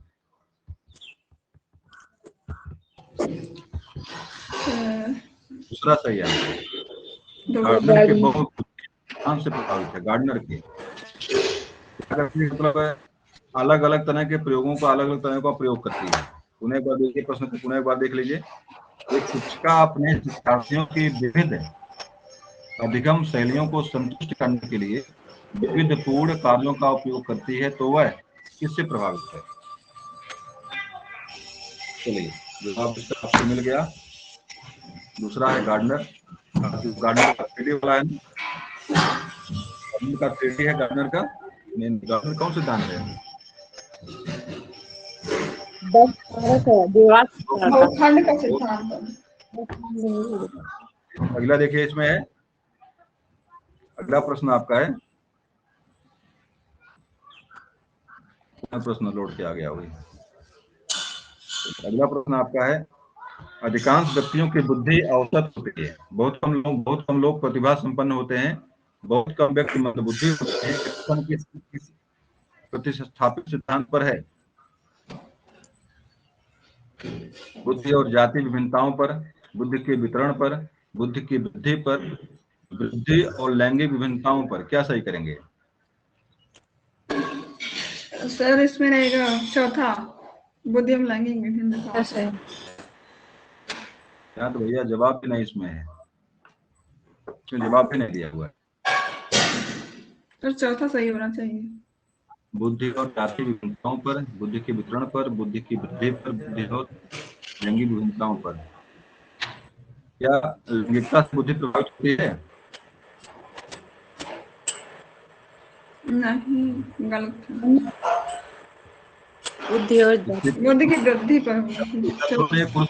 दिमाग लड़कियां या औरतें होती हैं, ऐसा तो है नहीं। नहीं सर, गलत है ये तो, चौथा गलत है। बुद्धि और जाति विभिन्नताओं पर, बुद्धि के वितरण पर, बुद्धि की वृद्धि पर। वितरण वाला तो अधिकांश व्यक्तियों की बुद्धि औसत होती है, बहुत कम लोग प्रतिभा संपन्न होते हैं, बहुत कम व्यक्ति मंदबुद्धि होते हैं। कथन चलिए बुद्धि के वितरण वाला हो सकता है कुछ सही हो, वितरण जो से हो जाए, लेकिन तो इसका जवाब दिया नहीं इसमें है। नीचे वाला है, नीचे वाला जवाब इसका होगा, मैं देख जवाब मिल जाएगा, जवाब मिल गया, दूसरा सही है, लगभग सही निकला, बुद्धि के वितरण पर सही है। बहुविध बुद्धि सिद्धांत के अनुसार सभी प्रकार के पशुओं, खनिज और पेड़ पौधों को पहचानने और वर्गीकृत करने की योग्यता क्या कहलाती है? तार्किक गणितीय बुद्धि। देखिए एक बार ध्यान देखिए, बहुविध सिद्धांत के अनुसार सभी प्रकार के पशुओं, खनिज और पेड़ पौधों को पहचानने और वर्गीकृत करने की योग्यता क्या कहलाती है? तार्किक गणितीय बुद्धि, प्राकृतिक बुद्धि, भाषिक बुद्धि, स्थानिक बुद्धि। क्या कहेंगे इसमें?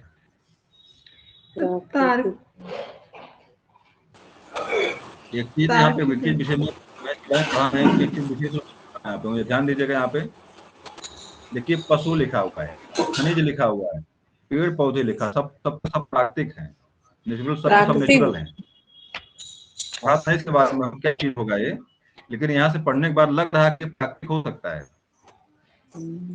तो जवाब देखते हैं, इसका जवाब क्या सही इसका है?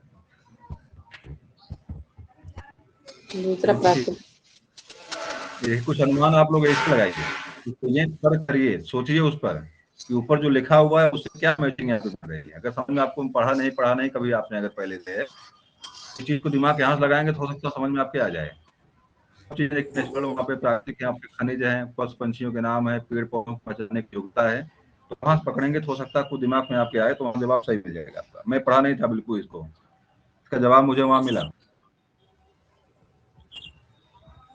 अगला आपके है पुरुष स्त्रियों की अपेक्षा ज्यादा बुद्धिमान होते हैं, यह कथन है, सही बात है ये? नहीं, सही नहीं है? गलत। सर इसमें चौथा सही है, लैंगिक पूर्वाग्रह से पता चौथा चलता है। सही है, लैंगिक। हम गलत तब मानेंगे चौथा। एक दिन पढ़ाइए कुसुम, हम गलत मानेंगे तब एक दिन आप लोग पढ़ाइए इसको। पढ़ाइए। फिलहाल माला पढ़ाते हैं तो माला ज्यादा बुद्धिमान है हम लोगों से, तो पढ़ाने से बाकी चीजों में उन्होंने 50वां स्थान पाई थी, वो तो बड़ा बुद्धिमान ज्यादा होते ही है। पुरुष लोग कम बुद्धिमान है तो मान गए थे, तो भाई समय नंबर पा के पास हुए थे। चलिए, पुरुष स्त्रियों की अपेक्षा ज्यादा बुद्धिमान होते हैं, यह कथन है, सही हो सकता है? सही है। बुद्धि के भिन्न भिन्न पक्षों के लिए सही है। लैंगिक पूर्वाग्रह को प्रदर्शित करता है, क्या सही? देखिए चौथा सही हो सकता है। लैंगिक पूर्वाग्रह इसे दिमाग में होता है, औरतें जो घर में खाना बनाएंगी, खाना बनाते घर में, पुरुष बाहर जाएंगे, पुरुष कमाने वाला काम करेगा, औरतें बैठेंगी। एक मानसिक लैंगिक विभिन्नता है, सामाजिक विभिन्नता है भाई। जो काम पुरुष का वो महिलाएं का नहीं कर सकती, क्या समस्या है? सारा काम वो करती हैं और सारा काम कर भी रही है, पुरुष बराबर काम भी करते हैं, सारी चीजें कर, लेकिन एक दिमाग में हमारे भरा हुआ है। कारण क्या है कि सत्तात्मक समाज है हमारा समाज जो है, जिसमें हम लोग जिंदा है, जिसमें हम लोग जीते हैं, जिसमें हम लोग जीवन निर्वाह कर रहे हैं, ये सत्तात्मक इसमें सर्वोपरि होता है। और माता को घर के अंदर रहना, घर में सारे काम करना एक व्यवस्था के अंतर्गत बना दिया गया है। हमारे धर्म कर्म पूजा पाठ की व्यवस्थाएं जो है, जो कुछ व्यवस्थाएं बाबाओं ने बाकी लोगों ने बनाया है, वो पिता को संप्रभ मान हुआ है। इसलिए औरतों और बाकी लोगों की समस्याएं यहाँ पे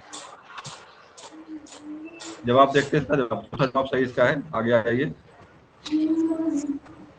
समस्या ये है कि औरतें ज्यादा इसकी हैं। इस व्यवस्था के सबसे बड़े समर्थक कौन है? कोई जवाब दे दे भाई इसका। व्यवस्था के समर्थक कौन है? लैंगिक विभिन्नता के समर्थक सबसे बड़े कौन है? जो लैंगिक विभिन्नता हम लोग मानते हैं, हाँ, आते हैं, उसके सबसे बड़ा समर्थक कौन उसका है? औरत है, पुरुष है?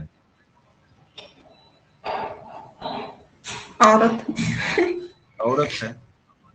तब फिर बढ़िया यही बात है भाई, जो जिसके विरुद्ध बनाया गया है उसी का समर्थन करे तो बढ़िया बात है। सर सोच वो बनी है तो फिर क्या कर सकते हैं। चलिए, सोच से तो सोच बनती है, आप लोग सोच बदल लीजिए, हो जाएगा सब। सर हम लोग तो बदल लेंगे, लेकिन जो पहले से जो लोग हैं वो नहीं, आप लोग अपना बदलिए, आगे बदलेगा ही बदलेगा, आगे बदल जाएगा। आपकी सोच अपने बच्चों में जाएंगे, अगर औरतें सुधर जाएंगे तो पूरा समाज सुधर जाएगा, पूरी गारंटी है ये। कौन सा कथन बुद्धि के बारे में सत्य नहीं है? सत्य नहीं बुद्धि के बारे में। यह एक व्यक्ति की मानसिक क्षमता है, यह सामंजस्य स्थापित करने में सहायक है, यह व्यवहार की गुणवत्ता में आती जाती है, यह स्थानीय परिवर्तनशीलता की विशेषता है। क्या चीज सही करेंगे? इसमें क्या विशेषता नहीं है? नहीं ध्यान दीजिएगा, हमारा जो है 3 प्रश्न हमारे नहीं से गलत हुए थे उसमें जब परीक्षा हमारी हुई थी, नहीं तो हमने पढ़ा ही नहीं लिखा, अंत में यही पढ़ के हमने उत्तर लिख दिया, इसका यही सही है। परीक्षा में जरूर ध्यान दीजिए, परीक्षा जो होती है 2 नहीं सब जरूर ध्यान दीजिएगा। रामायण रचयिता नहीं है, अब रामायण पढ़ने जाएंगे रामायण पढ़ के तुरंत लिखेंगे तुलसीदास, तुरंत लिख देंगे आप जो है, तुरंत लिखेंगे, तुरंत आप वाल्मीकि तुरंत कर देंगे, चेक करेंगे। आपको अंत में जब घर आएंगे कह गए तो लिखा वो नहीं है, तो वहां से आपका दिमाग चमकेगा, मैंने गलत कर गया यहाँ पे, और आपका उसका चयन नंबर से रुक जाए। निम्नलिखित में से कौन सा कथन बुद्धि सही करेंगे? चौथा सही करेंगे?